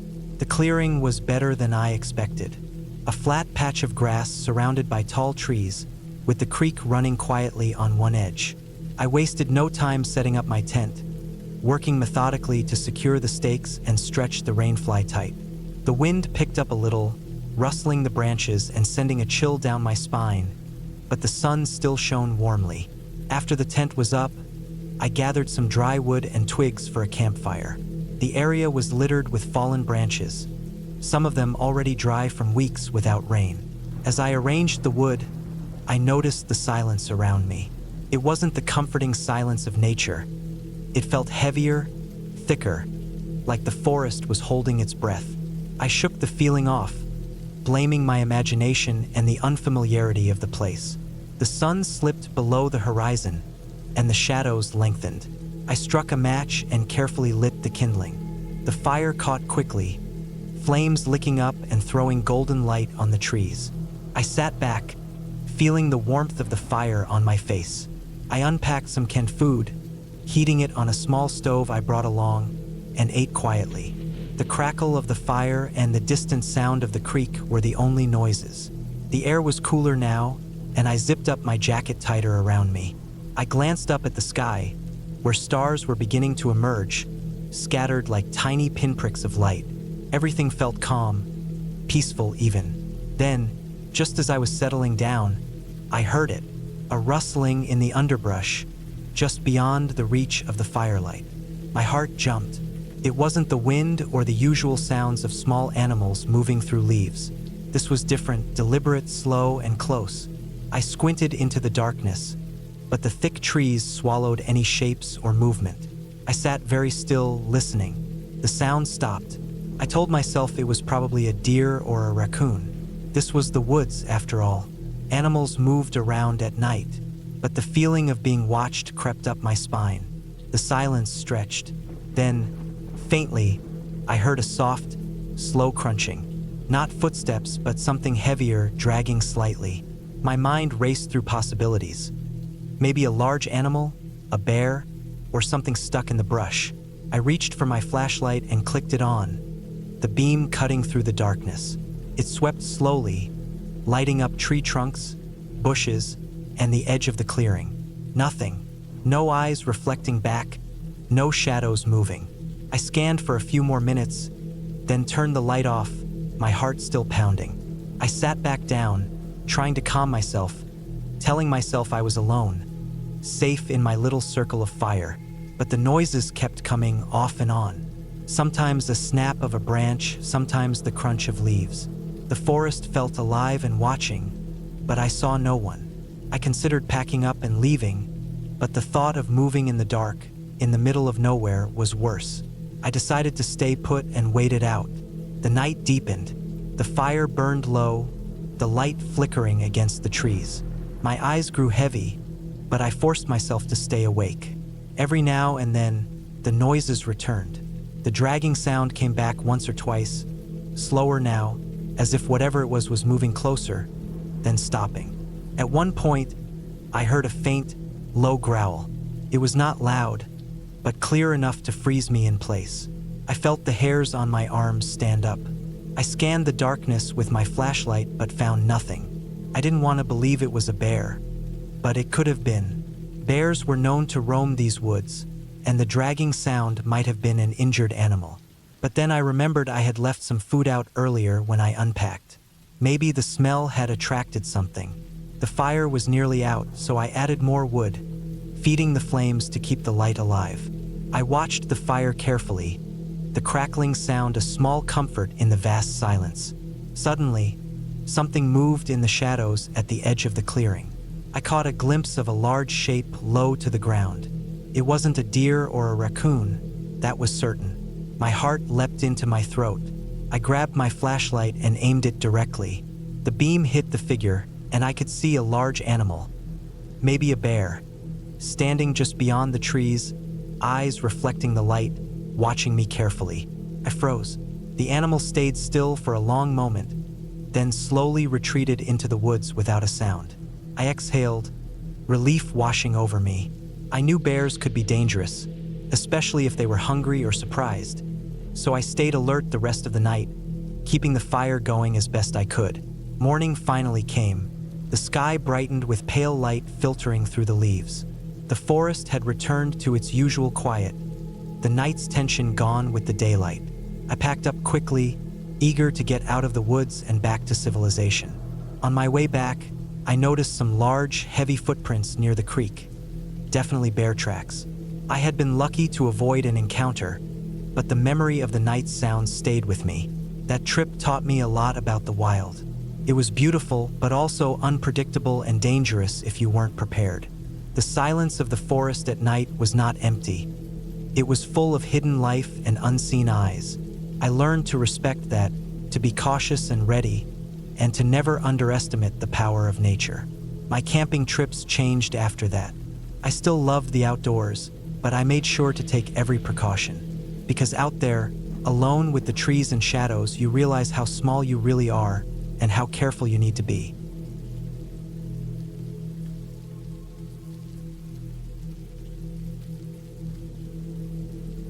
I don't usually talk about this camping trip, not because I'm embarrassed or ashamed, but because I've tried to forget about it. For a long time after it happened, I'd convinced myself that I was overreacting, that it wasn't as serious as it felt, and that the memories I had were exaggerated by my own paranoia. But the truth is, I still think about it every time I pack a bag for the outdoors, every time I zip up a tent, or hear branches breaking in the middle of the night. This happened in early fall, in late September. I was 31 at the time, living alone in a basement apartment, working a job that didn't require much from me mentally or physically, which meant I had a lot of energy left over. That's part of what pushed me toward camping more often. It gave me a sense of purpose, even if just for a weekend. I wasn't in shape, not really, but I enjoyed hiking, enjoyed being away from noise and the crowd. I didn't have many close friends by then. Most of the people I used to hang out with had families or had moved away, and I was always the one who stuck around. Camping gave me something that felt like control, peace, something quiet but still active. This trip wasn't planned far in advance. I got the itch to go late one Thursday night, checked the weather forecast for the weekend, and saw that it was going to be dry and cool, perfect conditions. I already had most of my gear ready from earlier in the summer. A reliable two-person tent, a sleeping bag, pad, backpacking stove, basic first aid, and some food. I usually brought dried meals, beef jerky, mixed nuts, granola bars, that sort of thing. I always carried a knife, and I had bear spray too, even though the area I was heading into wasn't known for bears. Still, I didn't like to cut corners. The spot I picked was a section of national forest about 3 hours from where I lived. I'd been there twice before, both times with someone else, but this time I wanted to go alone. It was a less traffic side of the forest, not part of an official campground, but I knew from past experience there were a few good clearings off the trail where I could set up for the night. The drive there was uneventful. I took back roads for the last stretch of it, passed through a small, almost ghost town-style community with boarded-up windows and an old gas station that didn't look like it had been open in a decade. I didn't think much of it. That kind of rural decay is common in parts of the state. I parked my car at a gravel pull-off near the trailhead. There were no other cars there, which was good. I liked the idea of having the place to myself. I strapped on my pack and set off. The trail was narrow, winding through tall pines and patchy underbrush. The path wasn't always clear, but I'd brought a printed map and had downloaded the offline GPS version on my phone. 2. I had extra batteries and a solar charger just in case. I moved slowly, taking my time. It was mid-afternoon when I started. The air smelled like pine and dirt and that faint, dry smell that always comes with fall. About 2 hours into the hike, I found the clearing I had remembered. It wasn't visible from the trail and was surrounded on 3 sides by trees and a sloped ridge. There were no fire rings or any signs of frequent use, which I liked. I set my tent up on a flat patch of earth near the edge of the clearing and then went about collecting dry sticks and kindling to make a small fire, even though I didn't plan to cook much over it. The act of making a fire helped settle my nerves. I've always been slightly on edge the first night I camp alone. There's something about knowing how far away from people you are that can be both peaceful and unsettling. The sun dipped below the tree line faster than I expected. I boiled water on my stove, poured it into a freeze-dried meal pouch, and ate quickly. Then I sat by the fire until the night got colder and the wind picked up. I didn't hear anything strange, no animals or anything out of the ordinary, just the wind and the occasional creak of trees swaying gently. I crawled into my tent around 10, zipped myself into my bag, and lay there listening to the sounds of the forest. That first night was quiet. I woke up the next morning just before dawn. It was cold, and my breath fogged up inside the tent. I boiled water for coffee, stretched, and took a short hike around the surrounding area to see if I could spot any deer or signs of wildlife. I noticed a set of boot prints not far from my site, heading perpendicular to the trail. They weren't mine. They were fresh. The edges were still sharp in the dirt and leaves. I wasn't entirely sure what to make of them. Maybe a hunter had come through earlier that morning, but I hadn't heard a thing. I kept following them for a bit, but they faded not far into the woods and didn't follow a trail. Eventually, I turned back. I didn't want to get lost, especially without letting anyone know exactly where I was. Back at camp, I spent the rest of the day reading, eating, and just walking short loops around the area. I tried to relax, but the thought of those boot prints kept coming back to me. Not in a panicked way, but enough to keep me alert. I didn't light a fire that second night. I figured I didn't need it, and maybe part of me didn't want to draw attention. I ate cold food, sat inside the tent early, and read by headlamp until I fell asleep. That night, I woke up to the sound of snapping twigs. Not far off, maybe 30 feet or less. First, I froze. I was lying on my back inside my bag, and I held my breath, trying to listen past the sound of my own heart beating. There were two distinct crunching sounds, like someone stepping lightly, carefully. I reached for the knife I kept in the mesh pocket of my tent, silently sliding it into my palm. I didn't move otherwise. I didn't unzip the tent or make a sound. I lay still for at least 20 minutes, straining to hear anything else. Eventually, the sounds stopped. I stayed awake for another hour before drifting off again. When I got up in the morning, I stepped outside and looked for prints. The ground was softer in the direction I'd heard the sound. I did find some disturbed patches, like someone had walked slowly through the leaves, but no clean shoe impressions. That disturbed me even more somehow. I walked a full circle around the site and didn't see anything else. Nothing was missing, nothing moved. I decided I'd stay one more night, but I wanted to be smarter about it. I moved my tent to a spot deeper in the trees, harder to see from the trail or any direction someone might approach from. I also set up a few makeshift tripwires. Not anything dangerous, just lines of bright orange twine tied low between trees, with tin bottle caps hanging from them. They'd rattle if anything pushed through them. It made me feel a little better, like I had some kind of warning system. That day, I didn't hike. I stayed close, sharpening sticks and cleaning my knife, mostly just wasting time but keeping my hands busy. I felt exposed, watched, but I hadn't seen anyone. No voices, no movement, nothing. That third night, everything started quiet. I lay awake in the tent, staring at the roof, listening. Around 2 in the morning, the bottle caps rattled. Just once. I froze instantly. It was the line I had set up to the north side, toward where the old boot prints had been. I stayed still again, knife in hand, eyes wide open. I didn't hear anything else for a long time. No footsteps, no rustling, no voices. But the fact that something had tripped it was enough to keep me from sleeping the rest of the night. I kept checking the time on my watch, counting down the hours until daylight. When the sun finally rose, I stepped out slowly and checked the line. One of the bottle caps had fallen to the ground. The string was still intact. That meant something had stepped over or through it with enough force to jostle the cap, but not enough to snap the line. I scanned the forest in every direction, even climbed a nearby ridge to get a better look.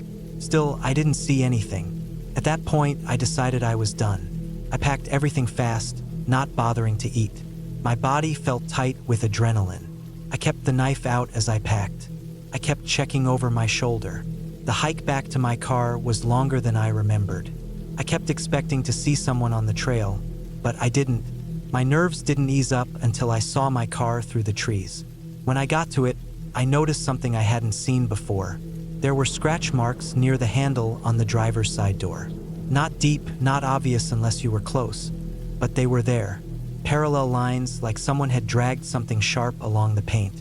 I stood there for a minute, keys in hand, trying to decide what that meant. I didn't take pictures. I didn't report it. I just got in and drove. Took a few weeks before I felt completely normal again. I kept trying to tell myself it was just a hunter, or some other camper I hadn't noticed. Maybe someone who didn't mean any harm. But something about the careful way those steps had moved, the exact location of those wires being triggered, the scratches on the car, it didn't sit right. I don't think whoever was out there wanted to be found. And I don't think they were just passing through. That was the last time I camped alone. Since then, I still go out sometimes, but only with other people. I check every trail report, every ranger update. I don't stray far from official campgrounds. I always tell someone exactly where I'll be, when I'll return. I triple check locks. I bring a GPS tracker now, and a louder alarm. I've never figured out who or what was out there with me those nights, but I know it was real. I know I wasn't alone, and I know that sometimes the most dangerous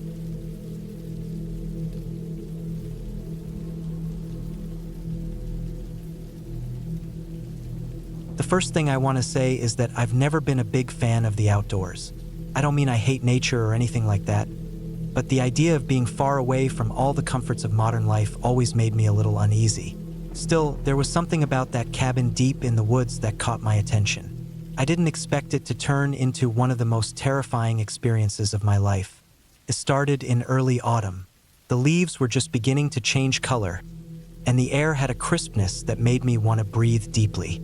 I had been working nonstop for months, caught up in a routine that left me feeling drained and restless. So, when the chance came up to spend a weekend alone at a friend's cabin, I jumped on it.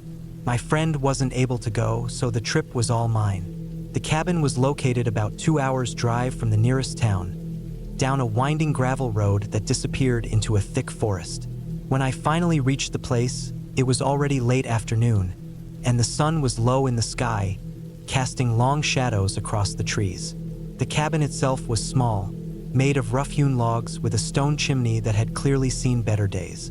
It sat in a little clearing surrounded by tall pine and birch trees, and the silence around it was so complete it felt unnatural at first. Inside, the cabin smelled like old wood and damp earth. It wasn't fancy, just a small living area with a fireplace, a kitchen corner with a rusty stove, and a narrow stairway leading to a loft that served as a bedroom. The windows were dirty and streaked with grime, letting in just enough light to make out the rough shapes of furniture covered in dust and cobwebs. Despite the dust, the place felt solid, and I told myself it would be a good chance to disconnect. I set down my bags and started unpacking what I'd brought. Some canned food, bottled water, a couple of flashlights, a first aid kit, and a thick blanket. The last thing I did before nightfall was gather some dry wood from a nearby pile to make a fire. The cabin had no electricity, so I knew the fire would be my main source of warmth and light. By the time darkness fully settled, the sky was a deep navy blue, and the stars shone clearly above the treetops. I had built a decent fire in the stone fireplace, and the crackling flames threw flickering shadows on the walls. The temperature had dropped sharply, and the cold outside was sharp enough to make the warmth inside feel like a small blessing. I sat in an old wooden chair near the fire, wrapped in my blanket, and stared into the flames. That was when I noticed the first strange thing, an odd smell in the air. It wasn't like anything I'd smelled before. It was faint but persistent, something like burning plastic mixed with damp earth and something else I couldn't quite place. I thought maybe it was coming from the fireplace or the old wood, but the firewood smelled clean enough. As I tried to ignore the smell, I heard a noise outside. It was soft at first, just a rustling sound, like dry leaves or twigs moving underfoot. I stood up and went to the window to look, but the glass was too dirty to see much, and the firelight didn't reach far. I reminded myself that animals live in the woods and that noises at night were normal. Still, the sound seemed to come closer, then farther away. The night grew colder, and after a while, I decided to go to bed in the loft. The stairs creaked under my weight, and the small bed was covered in a thin, rough blanket. The windows up there were smaller and even dirtier than the ones below, but I could see the moonlight filtering in between the trees. I pulled the blanket over me and tried to sleep, but sleep didn't come easily. The smell was still there, faint but unpleasant, and the sounds outside didn't stop. I kept hearing something moving just beyond the clearing, something heavy and deliberate, like footsteps crunching through the leaves. I lay still, my heart beating faster. Around midnight, the noises stopped. The silence returned, heavy and complete, but something had changed. The fire downstairs, which I had left burning low, suddenly went out.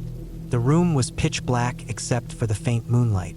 I grabbed my flashlight, turned it on, and made my way down the stairs. The cold air felt sharper without the fire's warmth. I checked the fireplace and found the logs cold and untouched. The ashes were undisturbed, like the fire had never really caught. I couldn't explain how it had gone out so suddenly. I piled some more wood and struck a match, trying to get it going again.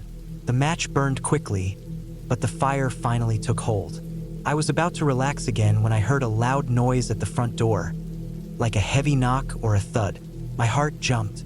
I wasn't expecting anyone, and I knew I was miles away from neighbors or roads. The cabin's door was old and made of thick wood, but I could imagine someone trying to force it open. I grabbed my flashlight and approached the door carefully. My hands trembled slightly as I shone the light outside. The ground near the door was clear, and there was no sign of anything or anyone. But then I noticed something that made my blood run cold. There were footprints in the dirt, big and heavy, leading away from the door into the woods. They were fresh, made in soft earth, and too large to be any animal I knew. I stepped outside, shining the flashlight along the path the prints took.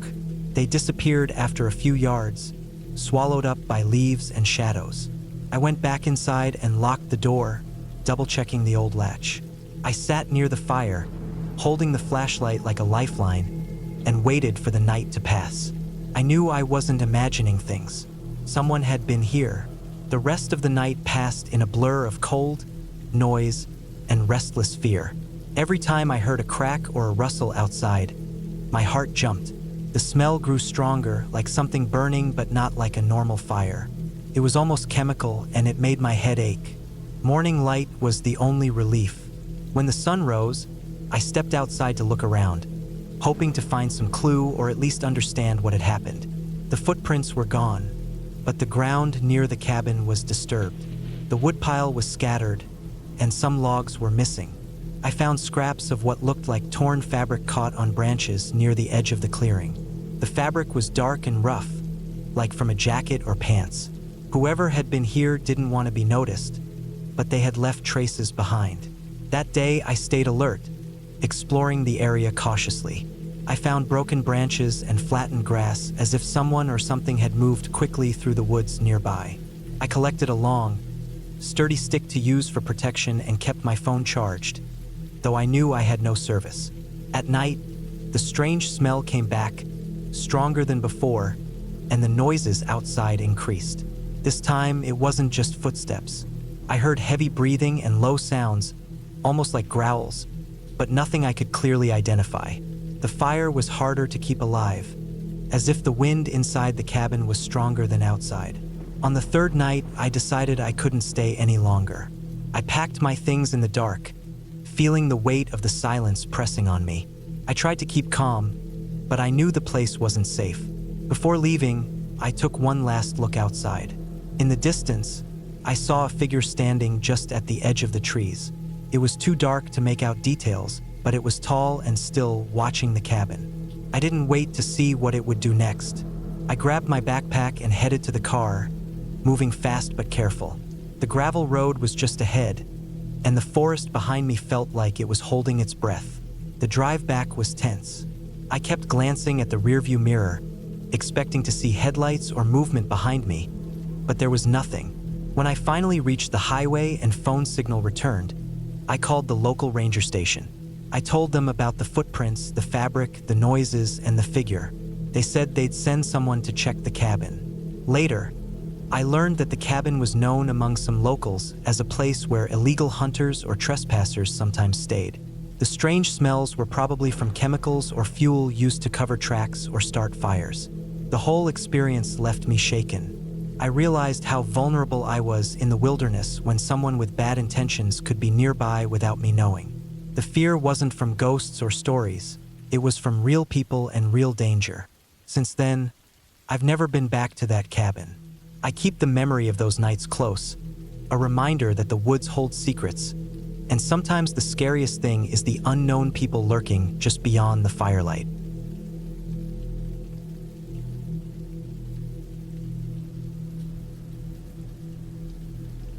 I remember the trip clearly, even though it was years ago.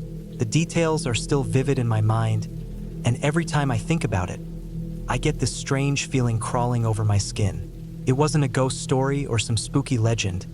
It was just real life, and that's what made it so unsettling. I was camping alone in the middle of nowhere, somewhere I thought was perfect for a quiet weekend. Turned out to be far from that.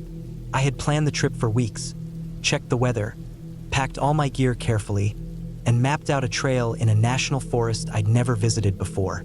The area was deep in the mountains, surrounded by thick pine forests, streams, and rocky cliffs. I was looking forward to a few days away from everything. No phones, no city noise, just me, the trees, and the stars. The kind of place where you can really disconnect.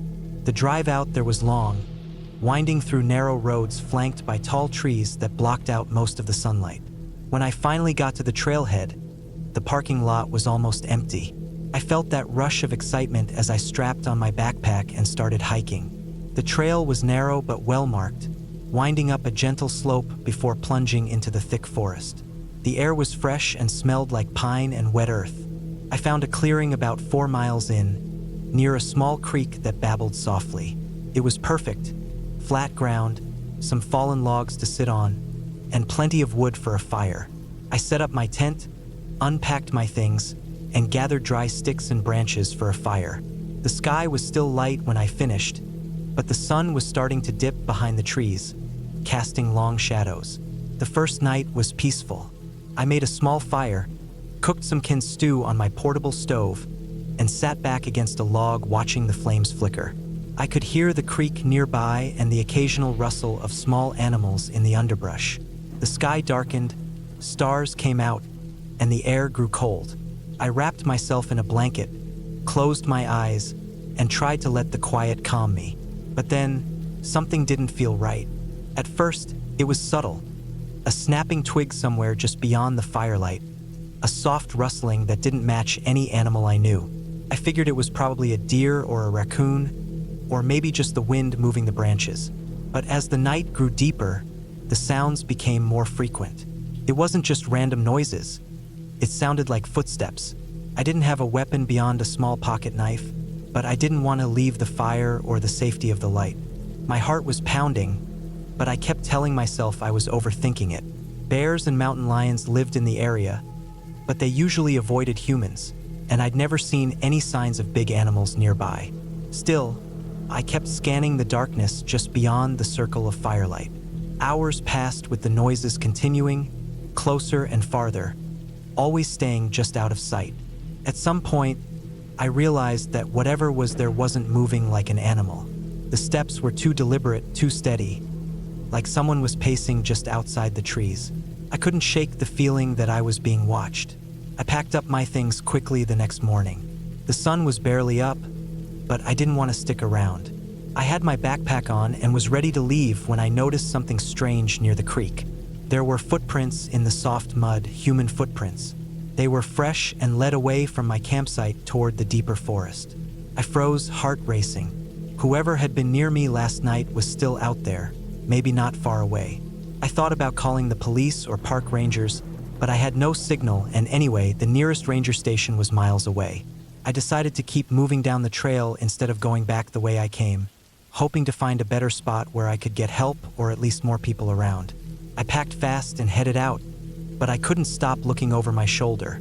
The forest around me felt different. The trees seemed taller and closer together, the shadows darker and thicker. The trail narrowed and became rougher, rocky and uneven. My boots slipped on wet leaves and moss-covered stones, and my legs started to ache. The sound of the creek faded behind me. As the day wore on, I realized I hadn't seen another person on the trail. No hikers, no campers, nothing. Just me and the endless trees. I kept trying to find a place with cell signal, but the phone stayed dead. No service at all. I felt alone in a way I never had before. By late afternoon, I was exhausted, thirsty, and my pack felt heavier than ever. I found a small clearing with some fallen logs and decided to rest. I took out my water bottle and ate some trail mix, but my stomach was tight with nervousness. The memories of last night's footsteps and the prints by the creek were fresh in my mind. I kept turning around to check the shadows behind me. Then I heard it, the snap of a branch breaking somewhere in the trees, close this time. I froze and stared into the darkness, trying to see movement. Nothing. But that sound had been deliberate, like someone stepping carefully, trying not to be noticed. My mind raced. Was I being followed? Was someone out there watching me? Why? I grabbed my knife and stood up slowly, ready to move. I didn't want to stay still. The forest felt suffocating now, as if it were closing in. I started walking again, faster this time, breaking into a jog. The trail twisted and turned, the trees a thick wall on both sides. I wanted to get out of the forest before nightfall. But then the worst happened. I heard voices. Quiet at first, whispering in the distance. I don't remember understanding what they said, but they were definitely human voices, too low to carry far. Panic surged through me. If someone else was here, who were they? Why hadn't I seen them all day? I moved off the trail, trying to put distance between myself and the voices. I ducked behind trees, crouching low, trying to stay hidden. But the voices seemed to get closer.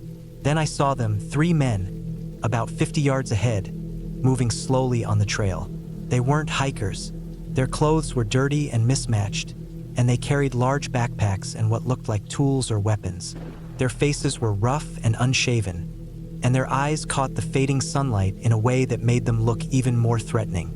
I slipped back into the trees and stayed out of sight, heart hammering. They didn't see me, but I knew if they did, I might be in serious trouble.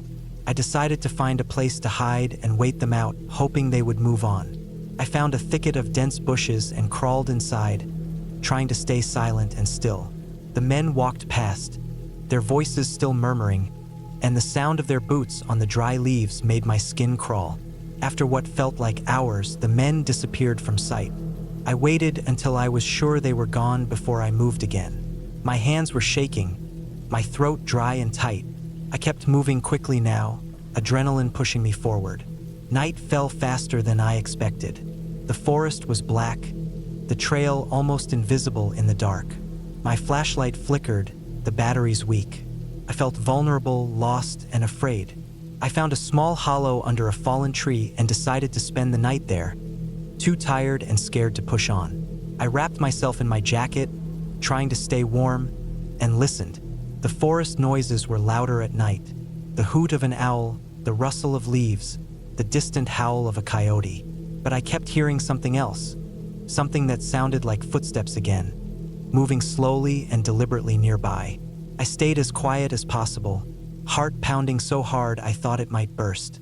I clutched my knife tightly, waiting for the sun to rise. When dawn finally came, I moved fast, following the trail downhill. I was desperate to get back to my car, to the safety of people and civilization. After hours of walking, I finally saw the parking lot. My car was still there, and I felt relief wash over me like a wave. I got in, locked the doors, and started the engine. As I drove away, I kept glancing in the rearview mirror, half expecting to see someone following me. Back in town, I reported what happened to the park rangers. They told me the area had some illegal activity sometimes, people using the forest for drug deals, squatters, or worse. I never found out exactly who those men were, but I knew I'd been lucky to escape without harm. That trip changed how I think about being alone in the wild. The forest isn't always peaceful or beautiful. Sometimes it's dangerous because of people, not monsters. And sometimes the scariest thing is knowing you're not alone when you thought you were. I haven't gone camping alone since.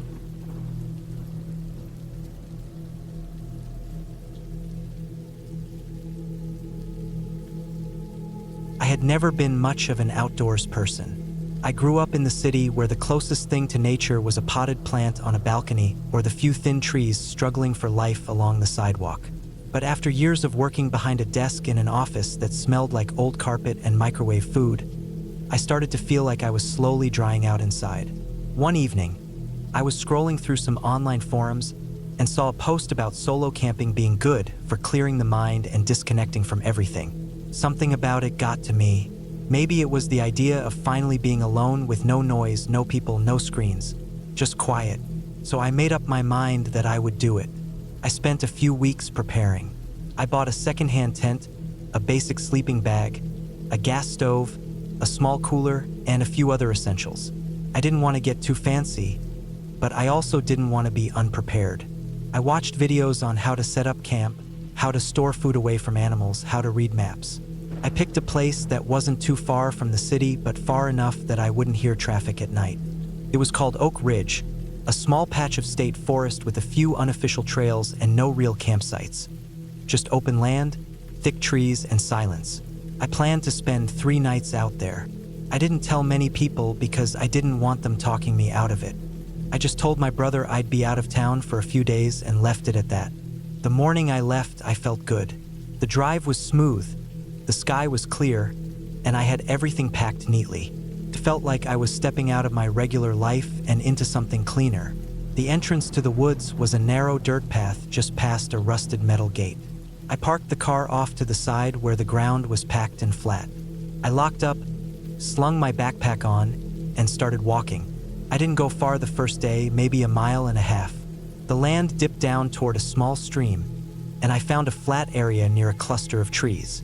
It seemed like a good spot, close to water but not too close. I set up the tent, tested the stove, ate a simple meal of canned beans and bread, and watched the sunlight fade through the trees. That first night was calm. I lay in my sleeping bag and listened to the wind move through the branches.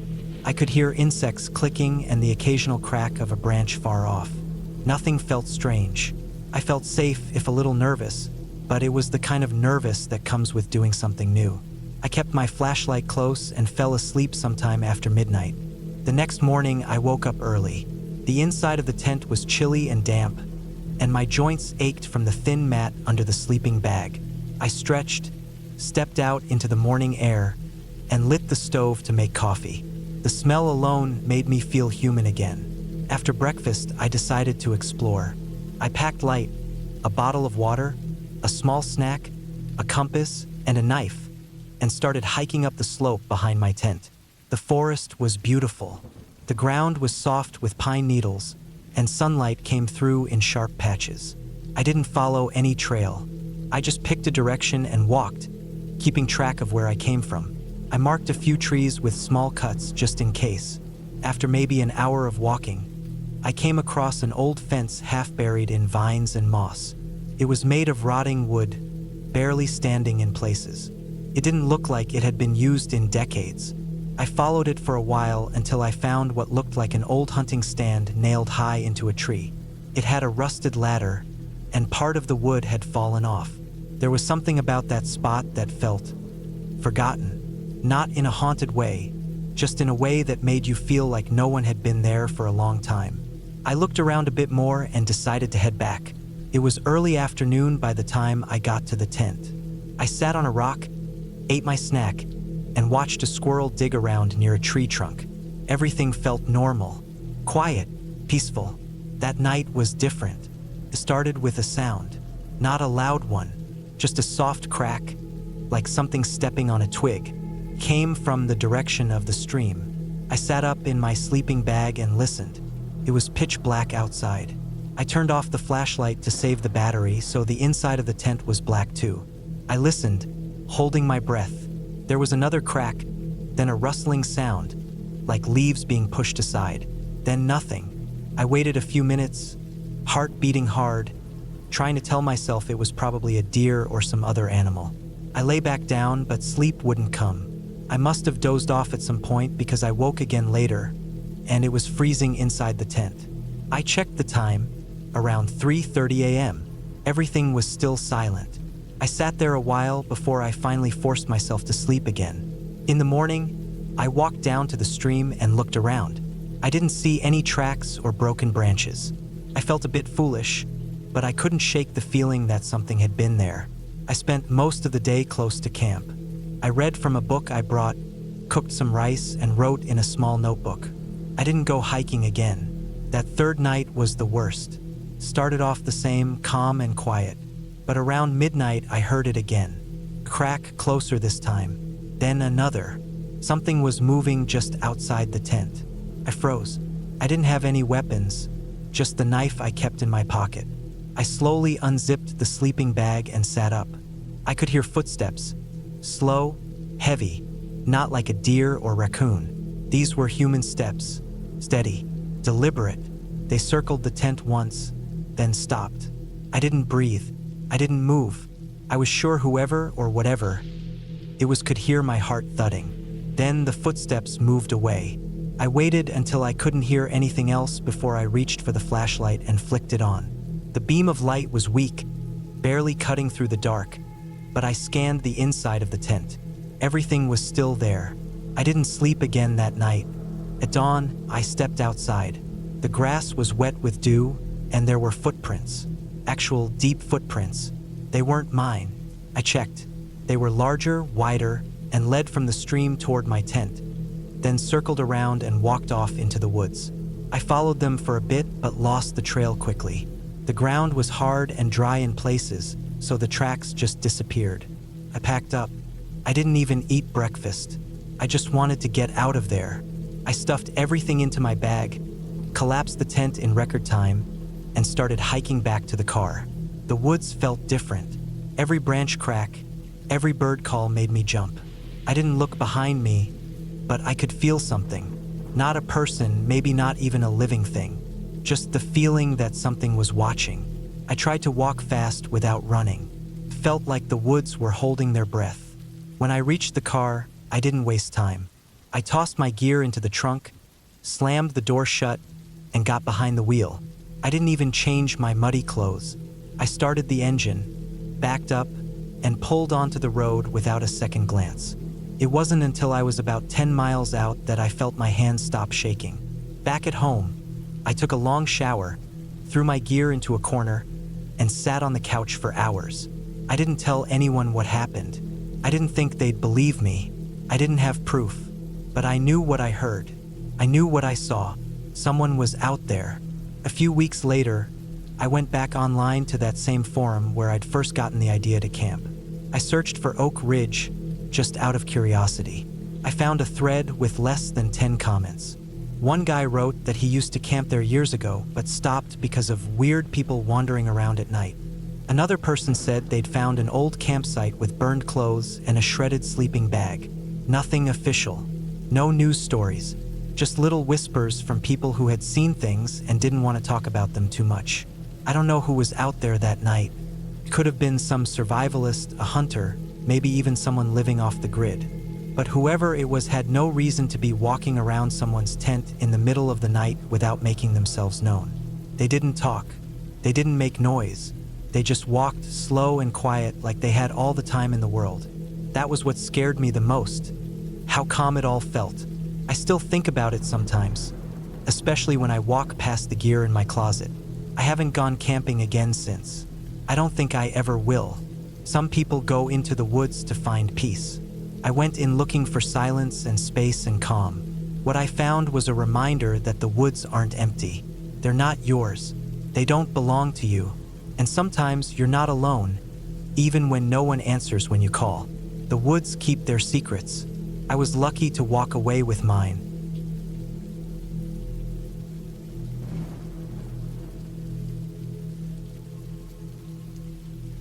I had always loved camping. The smell of pine needles, the crunch of dry leaves beneath my boots, the quiet hum of insects at dusk. It all felt like freedom. My plan that summer was to take a few days alone deep into the woods, away from phones, noise, and people. I wanted to clear my head, escape the constant buzz of city life. I picked a spot near a big state park where there was a vast stretch of forest with hardly any trails marked on the maps. The kind of place where you could really feel lost if you weren't careful. I packed my backpack carefully. A tent, sleeping bag, food for 5 days, water purification tablets, a small first aid kit, a compass, and a sturdy knife. No fancy gadgets or GPS, just old-fashioned navigation and survival skills. I drove my old pickup truck as far as the dirt road would take me, parking near a small clearing that seemed perfect for setting up camp. The day was bright but cool, the sun hanging low in the sky by the time I got my tent pitched. I chose a spot near a cluster of trees, close to a small stream I could hear babbling nearby. The ground was uneven and covered in pine needles, but I found a spot flat enough to roll out my sleeping bag and set up the fire pit. I gathered dry wood, breaking smaller branches for kindling and stacking bigger logs nearby. Once the fire was going, I sat back against a tree, the warmth comforting after a long day of hiking. The forest around me was alive with the soft noises of rustling leaves and distant birds. As night fell, the darkness settled in like a thick blanket. I kept the fire burning, feeding it slowly so it wouldn't die out, but not so much that it would waste wood. The stars started to appear, bright and endless, with no city lights to dull their shine. That first night was peaceful, almost too peaceful. I slept well, the cool air crisp against my skin through the thin walls of the tent.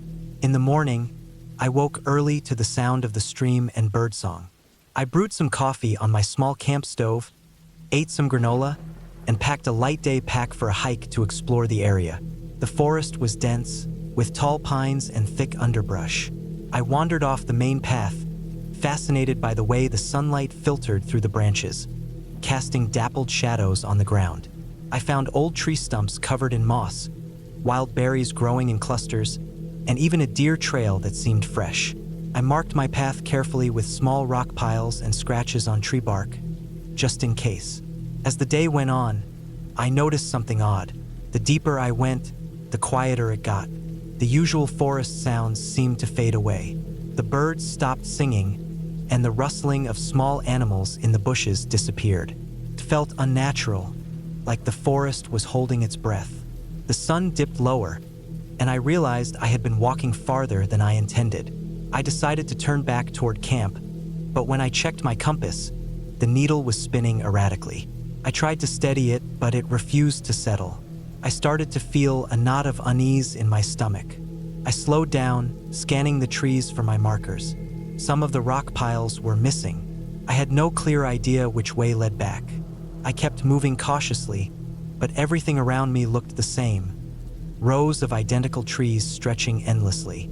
I tried to retrace my steps, but the forest seemed to shift, as if the path I came in on had disappeared. The sun was almost gone, and the shadows grew longer, darker. I pulled out my knife and cut small strips of fabric from my shirt to tie on branches, hoping to leave a trail. I moved steadily, but the more I walked, the more exhausted I became. My water bottle was almost empty, and my phone had no signal. The weight of isolation started to settle on me. I was lost, maybe only a few miles from camp, but with no way to know which direction was safe. Hours passed. The forest grew colder as the sun disappeared completely. I stopped several times to listen, my heart pounding. No animals, no insects, nothing but silence. It felt like I had entered a dead zone, like the life around me had fled. I felt a creeping fear that was different from just being lost. It was deeper, like something unseen was watching me. At one point, I thought I saw a figure in the distance, just a flicker of movement between the trees, but when I blinked it was gone. I told myself it was my imagination, nerves playing tricks in the dark. I knew panic would only make things worse, so I forced myself to breathe slowly, focusing on putting one foot in front of the other. Eventually, I found a small clearing with an old fire pit, blackened stones arranged in a circle, some burned wood left behind. Someone had camped here before, maybe a hunter or another lost traveler. I felt a small relief to find signs of others, but no footprints or fresh trash. It was quiet, too quiet. I made a decision to stay there for the night. I gathered dry branches to build a fire, rubbing sticks together until I got a spark. The fire grew slowly, the flames licking at the wood, casting flickering light on the trees around me. The warmth was a comfort, but the silence was still oppressive. I pulled my jacket tighter around me and tried to keep my mind calm. That night was long and restless. Every crackle of the fire sounded like a shout in the silence. Shadows moved just beyond the light, and I kept imagining eyes staring back at me. I checked my knife and compass again. The compass was still useless, spinning without reason. I tried to sleep but only managed short dozes. At one point, I thought I heard footsteps circling the clearing, crunching leaves, but every time I shone my flashlight into the darkness, nothing was there. I kept telling myself it was an animal or the wind. Morning came slowly, the first light barely filtering through the dense canopy. I was stiff and sore, but alive. I made tea and ate some jerky, trying to plan my next move.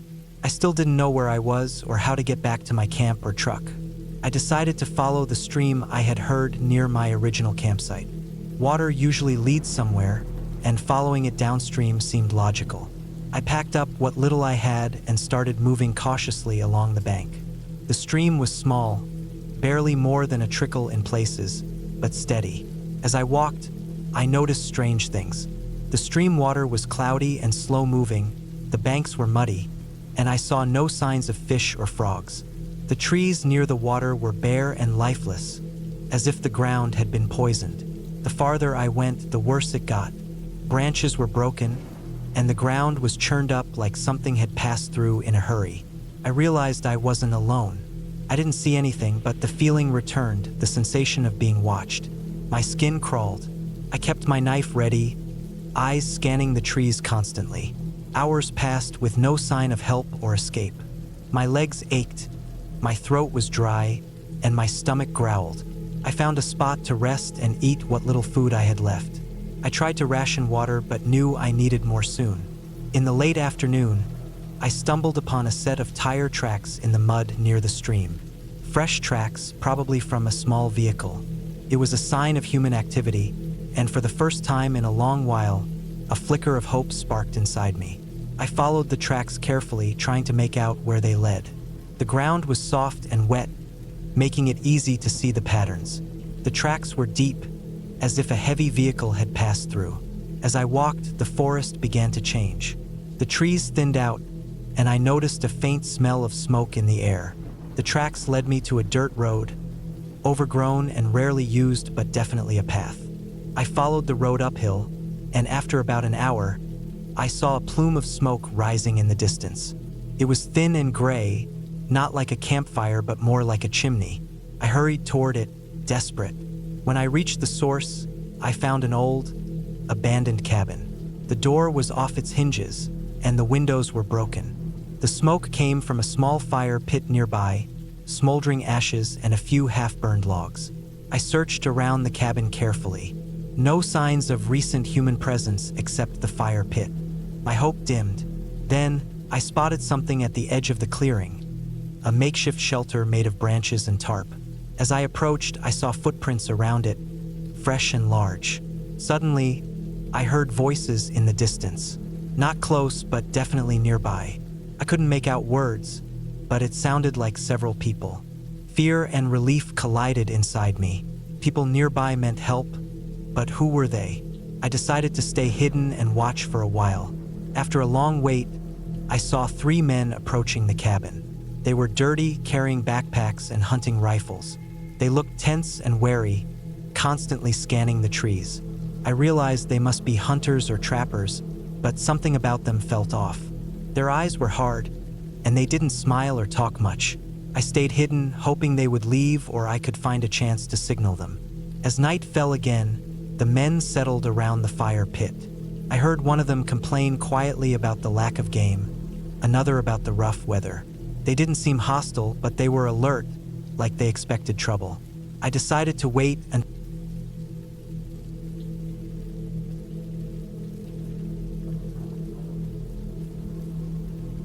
I had never really been a camping guy.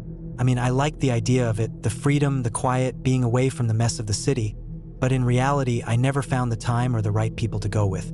I always told myself I'd try it properly one day. Not a soft camping trip where you park your car 20 feet from your tent and have a cooler full of beers, but a real, out there kind of trip where you're just surrounded by trees and dirt and sky. I'd been putting it off for years, and then suddenly, I just snapped. It was one of those months where everything starts feeling like it's pressing down on you. My job was killing me slowly. I was staring at a screen 10 hours a day, eating garbage food, barely sleeping, and always anxious.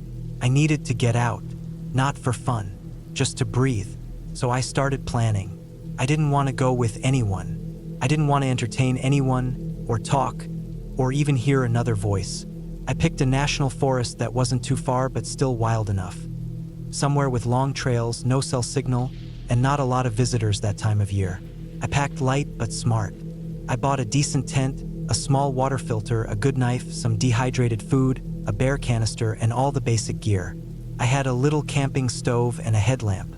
I even packed a first aid kit, even though I hadn't used one in 10 years. I made sure my boots were broken in, checked the weather, left a note with a friend about where I'd be, and drove out early on a Thursday morning. The drive was quiet. I listened to the tires hum against the road and kept the windows cracked for air. The forest was a few hours away, and by the time I reached the trailhead, it was late morning. The parking lot was empty. That gave me a good feeling. I locked my car, slung on my pack, and started walking into the woods. The trail started out well maintained, but the deeper I went, the thinner it got. I passed a couple small streams and crossed a narrow footbridge made of old wood that creaked under my weight. The air was clean, and everything smelled of pine and damp dirt. The kind of smell you never get in the city, where everything's either car exhaust or some chemical cleaner. The deeper I went, the quieter it got, until the only sounds were my boots on the ground and the occasional bird overhead. I hiked for a good 5 hours before I found the spot I wanted. It was a small clearing, surrounded on all sides by tall, dense trees. There was a slight slope to one side, so water wouldn't pool if it rained. A narrow stream ran a few dozen feet away, and there were no signs of recent campers. It was perfect. I dropped my pack, set up my tent, and sat on a log for a while just breathing. The sun had dipped low, and shadows were growing longer. I didn't start a fire. I didn't want to draw attention to myself. I just boiled some water for dinner, ate silently, and lay in my tent until I fell asleep. The first night was fine. A few animal sounds woke me up, probably a raccoon or something bigger sniffing around, but nothing serious. I had my food in the canister, far away from my tent, just like the guide said. I woke up with the sun, stretched, made some coffee, and went for a short walk just to get the blood moving. That whole day I just wandered. I took my compass and went off-trail, just exploring. I found a small hilltop with a view of the tree line that stretched forever.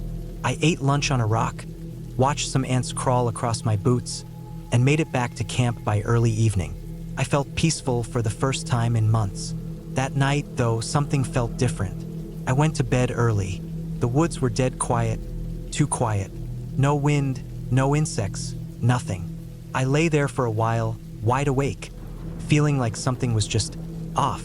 Then I heard it, a soft snapping sound, like a branch breaking not too far away. Could have been a deer or maybe a bear, but it was the way the sound came and then stopped completely that made me feel strange. I sat up and held my breath, listening. For a while, there was nothing. Then, a few minutes later, another sound. A rustling, slow and deliberate, like footsteps. Not heavy, not animal-like, just soft, careful steps coming from the direction of the stream. I grabbed my headlamp but didn't turn it on. I just sat there in the dark, heart thudding, listening. Whoever or whatever it wasn't moving fast.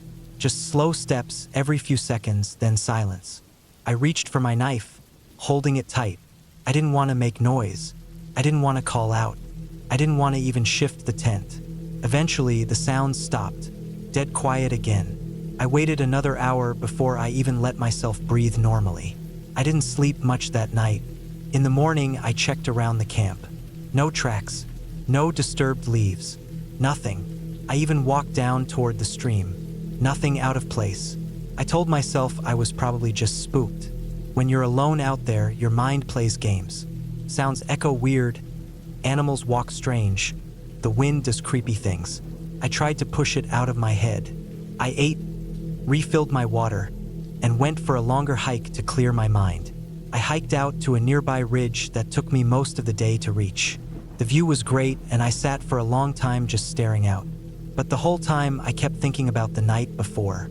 The way the steps had paused and then stopped. How it felt like someone was trying to be careful, trying not to be heard. It just didn't sit right. When I got back to camp that evening, I noticed something that made my stomach drop. The bare canister I'd left near a tree had been moved. It wasn't opened, it was too tough for that. But it was in a different spot than where I'd left it. A few feet away. I didn't like that. Animals might push it around, but the ground around it didn't show any signs of animal tracks or claw marks. Just a few scuffed leaves, like someone had picked it up and set it back down. That night, I barely slept at all.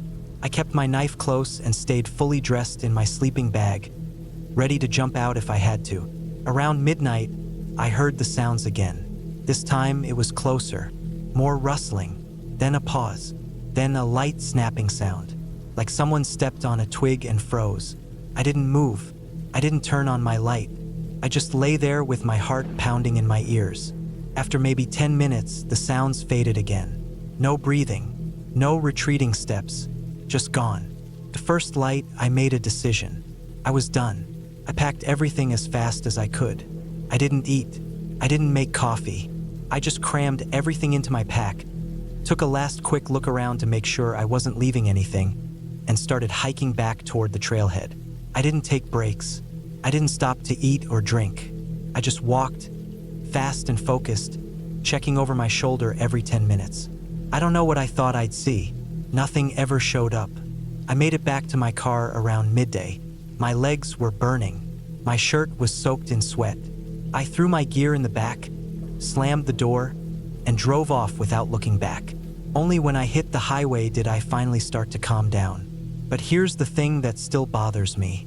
2 days later, I was back home, unpacking my gear. I noticed something weird in one of the side pockets of my pack. A small, folded piece of paper. I hadn't put it there. I hadn't brought any paper with me. It was folded tight, with sharp creases like it had been pressed flat under something heavy. I opened it slowly, my hands starting to shake even before I saw what was inside. It was blank, just a clean, white scrap of paper. No writing, no marks, nothing. But I knew it hadn't been there before. I knew it wasn't something I'd packed. I couldn't understand it. I searched every memory from the trip. There was no point where I'd left my pack unattended, except maybe when I went down to the stream for water or climbed the ridge and left it at camp. But it didn't make sense. Why would someone do that? How could someone sneak into my camp, open my pack without making a sound, slip in a blank piece of paper, and then disappear into the woods without a trace? I still don't know. I never went camping again after that. Not properly, anyway. I did a few day hikes near home, but I never slept outside again. Not alone. Not even in a backyard tent. That trip changed something in me. People always say nature is peaceful, that it heals you. But I think they forget that out there are no walls, no locks, no neighbors. Just trees. Just dark. Just silence. And if someone wants to find you, they can. And if they don't want to be found, you won't. I still have that piece of paper. I keep it in a drawer, folded exactly the way I found it. Just in case someday I figure out what it meant, or who left it. But part of me hopes I never do. Because whatever the answer is, I don't think it's something I want to know.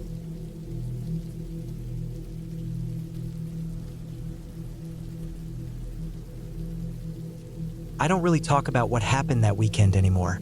Mostly because people either think I'm exaggerating or that I was just paranoid and tired. I've told it a few times over the years when people sit around a fire and start sharing camping stories. But I've stopped even doing that. It's not a story I enjoy retelling. It brings back this very specific feeling in my chest.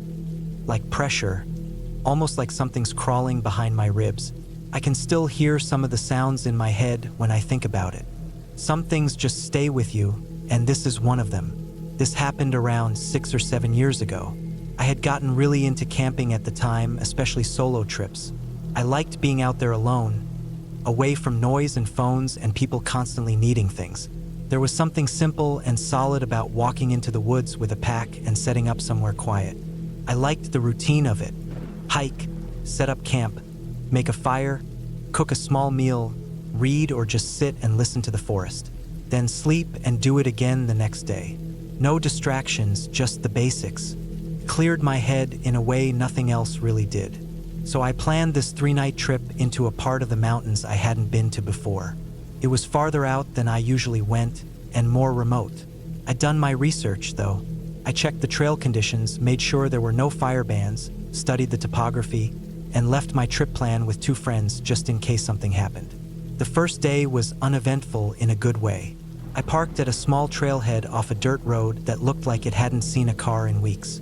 From there, I hiked about 9 miles into the woods. The The path followed a ridge for a while before dipping down into this long valley with a narrow creek running through the bottom of it. That was where I set up camp. There was no one else out there as far as I could tell. I hadn't seen a single other person since I left the car. It was quiet in that way that only deep woods get. Like a kind of silence that pushes in on you, wrapping around your ears.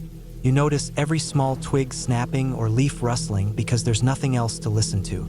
I liked that at the time. That night, I cooked some instant noodles on my little stove and watched the sky fade from pale blue to black. The stars came out one by one.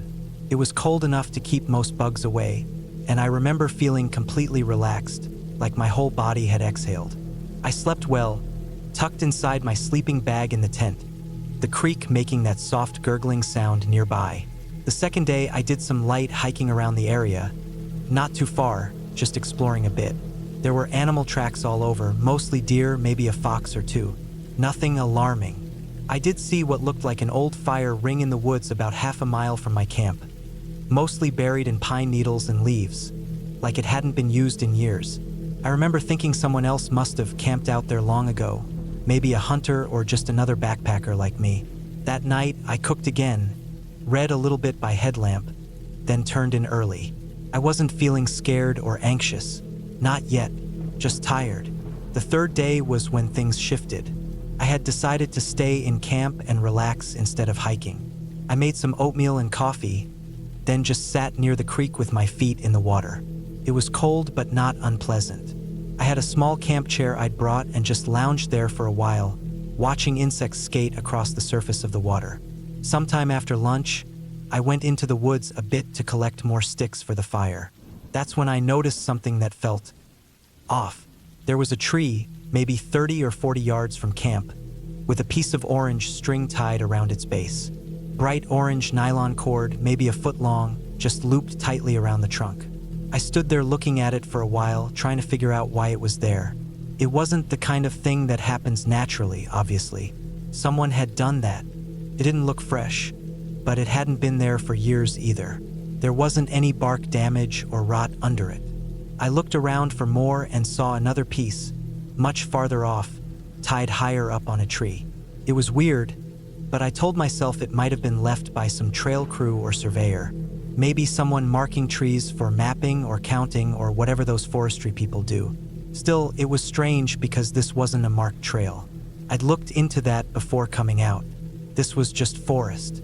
No maintained paths past the main one I hiked in on. That evening, I tried to shake the weird feeling and focused on making dinner. I told myself it was nothing, just someone passing through long ago, maybe marking a route or setting up some kind of primitive orienteering markers. It wasn't that far-fetched. But when it got dark, I couldn't stop thinking about the strings. Every sound outside the tent that night seemed louder than usual. Twigs snapping, the wind shifting in the trees, even the water from the creek. It all felt sharper, like my brain was turning up the volume. I didn't sleep much that night.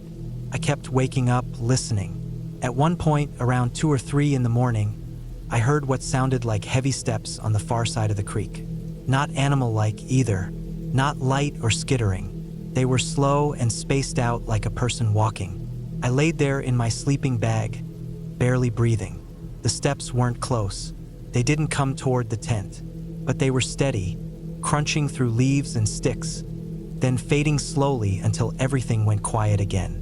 I told myself it could have been a deer, maybe a bear, but I'd heard those before, and this just didn't match. I kept listening, but the sound didn't come back. Eventually, I must have dozed off again. I woke up stiff and groggy. The tent was damp with condensation. I unzipped the flap and stepped outside, stretching, expecting to feel relieved that it was morning. But there was a weird smell in the air. Not a strong one, just faint, sour, like something rotting, or wet leather that had been left out too long. I walked around the camp and tried to find the source, but it was just everywhere and nowhere at once. Eventually, the smell faded, or maybe I got used to it. I made a quick breakfast and packed my gear. I was supposed to stay one more night, but I didn't feel right about it anymore. Everything inside me was telling me to leave. As I packed, I noticed something else that made my stomach drop. On a tree about 15 feet from my tent, Someone had carved a small circle into the bark. It wasn't huge, maybe the size of a coin, but it was fresh. The bark was still damp around the edges of the cut. I hadn't noticed it before. It definitely hadn't been there when I first set up camp. I'm sure of that, and I hadn't heard anyone come through. But it was there, clean and deliberate, and it wasn't an animal scratch. It was too neat. I went cold inside. That was it for me. I finished packing in record time. I didn't even bother with the stove or repacking things properly. I just shoved everything into the bag and tightened the straps. I took one last look around, then started hiking back toward the trailhead. I didn't feel safe anymore. I felt watched. The hike back was miserable. I kept thinking I was hearing footsteps behind me, just far enough back that I couldn't see anything when I turned. Every time a bird flew up or a branch snapped from wind, I jumped. I stopped once to drink some water and realized my hands were shaking. Took me longer to get back than it should have. I think I was moving slower because I kept checking over my shoulder and listening. When I finally saw my car parked where I left it, I almost laughed. I didn't realize how tightly wound I'd been until I felt that release. I loaded my gear into the car, locked the doors, and drove without stopping until I hit pavement again. When I got home, I dumped my pack in the garage and showered for what felt like an hour. I didn't even tell my friends the full story when they asked how the trip went. I just said it got a little weird, so I came back early. But that's not the end of it. About 2 weeks later, I was going through my pack, cleaning things out, restocking and checking for damage. I found something tucked inside the small zipper pocket I usually keep trail mix in. I hadn't used that pocket on the trip. Inside was a piece of orange nylon string, tied in a tight loop. It was identical to the ones I saw on the trees. I didn't sleep much that night. I still don't know how it got in there. I know I didn't put it there. I keep that gear organized down to the smallest item. I always pack the same way. That pocket was zipped the whole time. I hadn't touched it. I hadn't even opened it. And yet, somehow that string was in there, tied, clean, neat. After that, I stopped doing solo trips. I still camp sometimes, but always with others, and never in places that remote. I don't care how peaceful it seems. Something about that trip stuck with me in a way nothing else has. Not because of what happened, but because of what didn't. Because I never saw anyone. I never caught whoever it was. I never figured out what they wanted or what the marks meant or how they got so close without me hearing them. That's what still gets under my skin. Someone was out there. Not a ghost, not some made-up story. A real person. And they got close enough to touch my stuff, close enough to watch me without being seen. That's what I think about most. How quiet they must have been. How careful. How patient. And what might have happened if I'd stayed just one more night.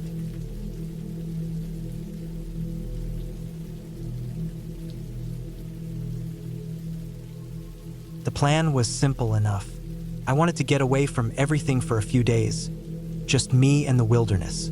No phone, no internet, no people, just quiet and space to think. I had been working too much, always tired and stressed, and this little solo camping trip was supposed to be a reset button. I packed up my old backpack, loaded it with the usual. A tent, sleeping bag, enough food for 3 days, a small first aid kit, a flashlight, some matches, a water filter, and a knife. I grabbed a map of the area I was going to, a section of forest in a state park a few hours away, somewhere I'd never been before. Not too popular, but not completely isolated either. Somewhere I could test myself and my gear, see if I could manage alone. I left early on a Saturday morning. The sun was just rising as I drove the winding roads out of the city, past farms and open fields, then into rolling hills covered with thick trees. The forest looked dense and alive. I felt a strange calmness seep into me as I parked at the small trailhead and strapped on my pack. The air was crisp and cool, filled with the smell of pine needles, damp earth, and fresh leaves. I could hear birds calling and the occasional rustle of squirrels in the underbrush. This was exactly what I wanted. The hike into the camping area wasn't easy, but I enjoyed the physical effort. The trail wound upward, climbing steadily through the forest. I took my time, stopping now and then to catch my breath or drink water from my bottle. The sounds of the forest surrounded me. the wind brushing through the branches, the crunch of my boots on dry leaves and twigs, and distant woodpeckers tapping on tree trunks. At one point, I crossed a small stream, stepping carefully on moss-covered rocks to avoid slipping. The water was cold and clear, and I cupped some in my hands to splash on my face. Felt good, refreshing, like the forest itself was waking me up. After about 3 hours, I reached the clearing where I planned to camp. It was a small flat area just off the trail, surrounded by tall trees that blocked the wind but left space for sunlight to reach the ground. I set my pack down and took a moment to look around. The ground was covered with pine needles and soft moss. A few large rocks lay scattered near the edge of the clearing, perfect for sitting or resting. I could see the tops of the trees on the hills around me, stretching far into the distance. The air smelled clean and earthy. I set up my tent carefully, making sure the stakes were secure and the rainfly was tight. The process took longer than I expected, but I was happy to slow down and focus on the simple task. When the tent was done, I unpacked some food and ate a small lunch, trail mix, and an energy bar. I drank water filtered from the stream I had crossed, careful to avoid anything that looked questionable. Then I sat back on one of the rocks and just watched the forest. The sun was higher now, casting golden light through the branches. It was peaceful, and I felt a small smile spread on my face. I spent the rest of the afternoon exploring the area around the clearing. I stayed mostly on the trail or just off it, careful not to get lost. The forest was thick but not impassable. I found more small streams, some fallen logs covered in moss, and even a patch of wildflowers. I took photos with my phone but kept it on airplane mode. I wanted to remember this, but I didn't want distractions. As the afternoon faded, I collected some dry wood and kindling to build a campfire later. The smell of pine and earth grew stronger as the sun dipped lower. When evening came, I built a fire in the small fire ring I found near the clearing. It took some patience to get the flames going, but soon I had a bright, crackling fire. I sat close to it, warming my hands, watching the sparks rise and disappear into the darkening sky. The forest around me grew quiet except for the occasional snap of a twig or the call of an owl. I ate a simple dinner of canned beans warmed over the fire, then drank some water. The light from the fire made the shadows dance on the trees. The air was cooler now, and I pulled my jacket tighter around me. After cleaning up, I crawled into my tent. The sleeping bag was warm and comforting. Outside, the forest was dark and still. I lay there listening to the sounds of the night, branches rustling, leaves whispering, distant animal calls. I felt a strange mix of calm and alertness, like my senses were sharper, waiting for something. I told myself to relax and get some sleep. But then, sometime in the middle of the night, I woke up to a noise. It was faint at first, but definitely there. Something moving outside the tent. My heart jumped. I stayed still, listening. The noise was soft, like footsteps on dry leaves, slow and careful. Not like a big animal running, more like something creeping. I grabbed my flashlight, trying not to breathe too loud. The beam cut through the darkness outside the tent, but I saw nothing. No eyes reflecting back, no shapes moving. The sound stopped as suddenly as it had started. I tried to calm down. It was probably just a deer or some small animal. I told myself the forest was full of wildlife and they wouldn't want to bother a human. I closed my eyes again, but sleep didn't come easily. Every small noise made me tense up. I heard more footsteps, this time coming closer, circling the tent slowly. I felt trapped inside, but I didn't want to get out and look. I stayed frozen, listening to the crunch of leaves and twigs. Then I heard something else, a low scraping sound, like metal dragged across rock. That was when I realized I was not alone. My mind raced. Who else could be out here? The forest was supposed to be quiet and mostly empty this time of year. I didn't hear voices, just movement. It didn't sound like an animal, and it didn't sound like a friendly person. Fear crept in. I remembered the knife in my pack, but it was inside the tent with me, zipped up. I was vulnerable. I reached for my phone to check the time, but it was dead. I'd forgotten to charge it before the trip. No signal anyway. I felt the cold sweat on my forehead as I lay still, listening. The footsteps stopped right outside the tent. Then a long pause. I could hear heavy breathing, low and uneven. I tried to stay quiet, not moving at all. After what felt like forever, the footsteps started again, moving away slowly. The scraping noise returned, fading with distance. I didn't sleep after that. I sat in my sleeping bag, flashlight off, barely daring to breathe. When dawn finally came, the light filtered weakly through the trees. I zipped up the tent and stepped outside carefully.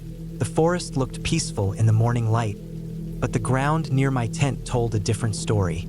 There were footprints, large, heavy boots, that circled my tent more than once. The prints were fresh, muddy, and deep. Next to them was a long scratch in the dirt, like something had been dragged or scraped. I felt my stomach turn. I packed up quickly, my hands shaking. I didn't want to stay another night. I hiked back down the trail faster than I had come, my senses alert for any other signs of someone or something following. The forest felt different now, darker, even in the light. Every snap of a branch made me jump.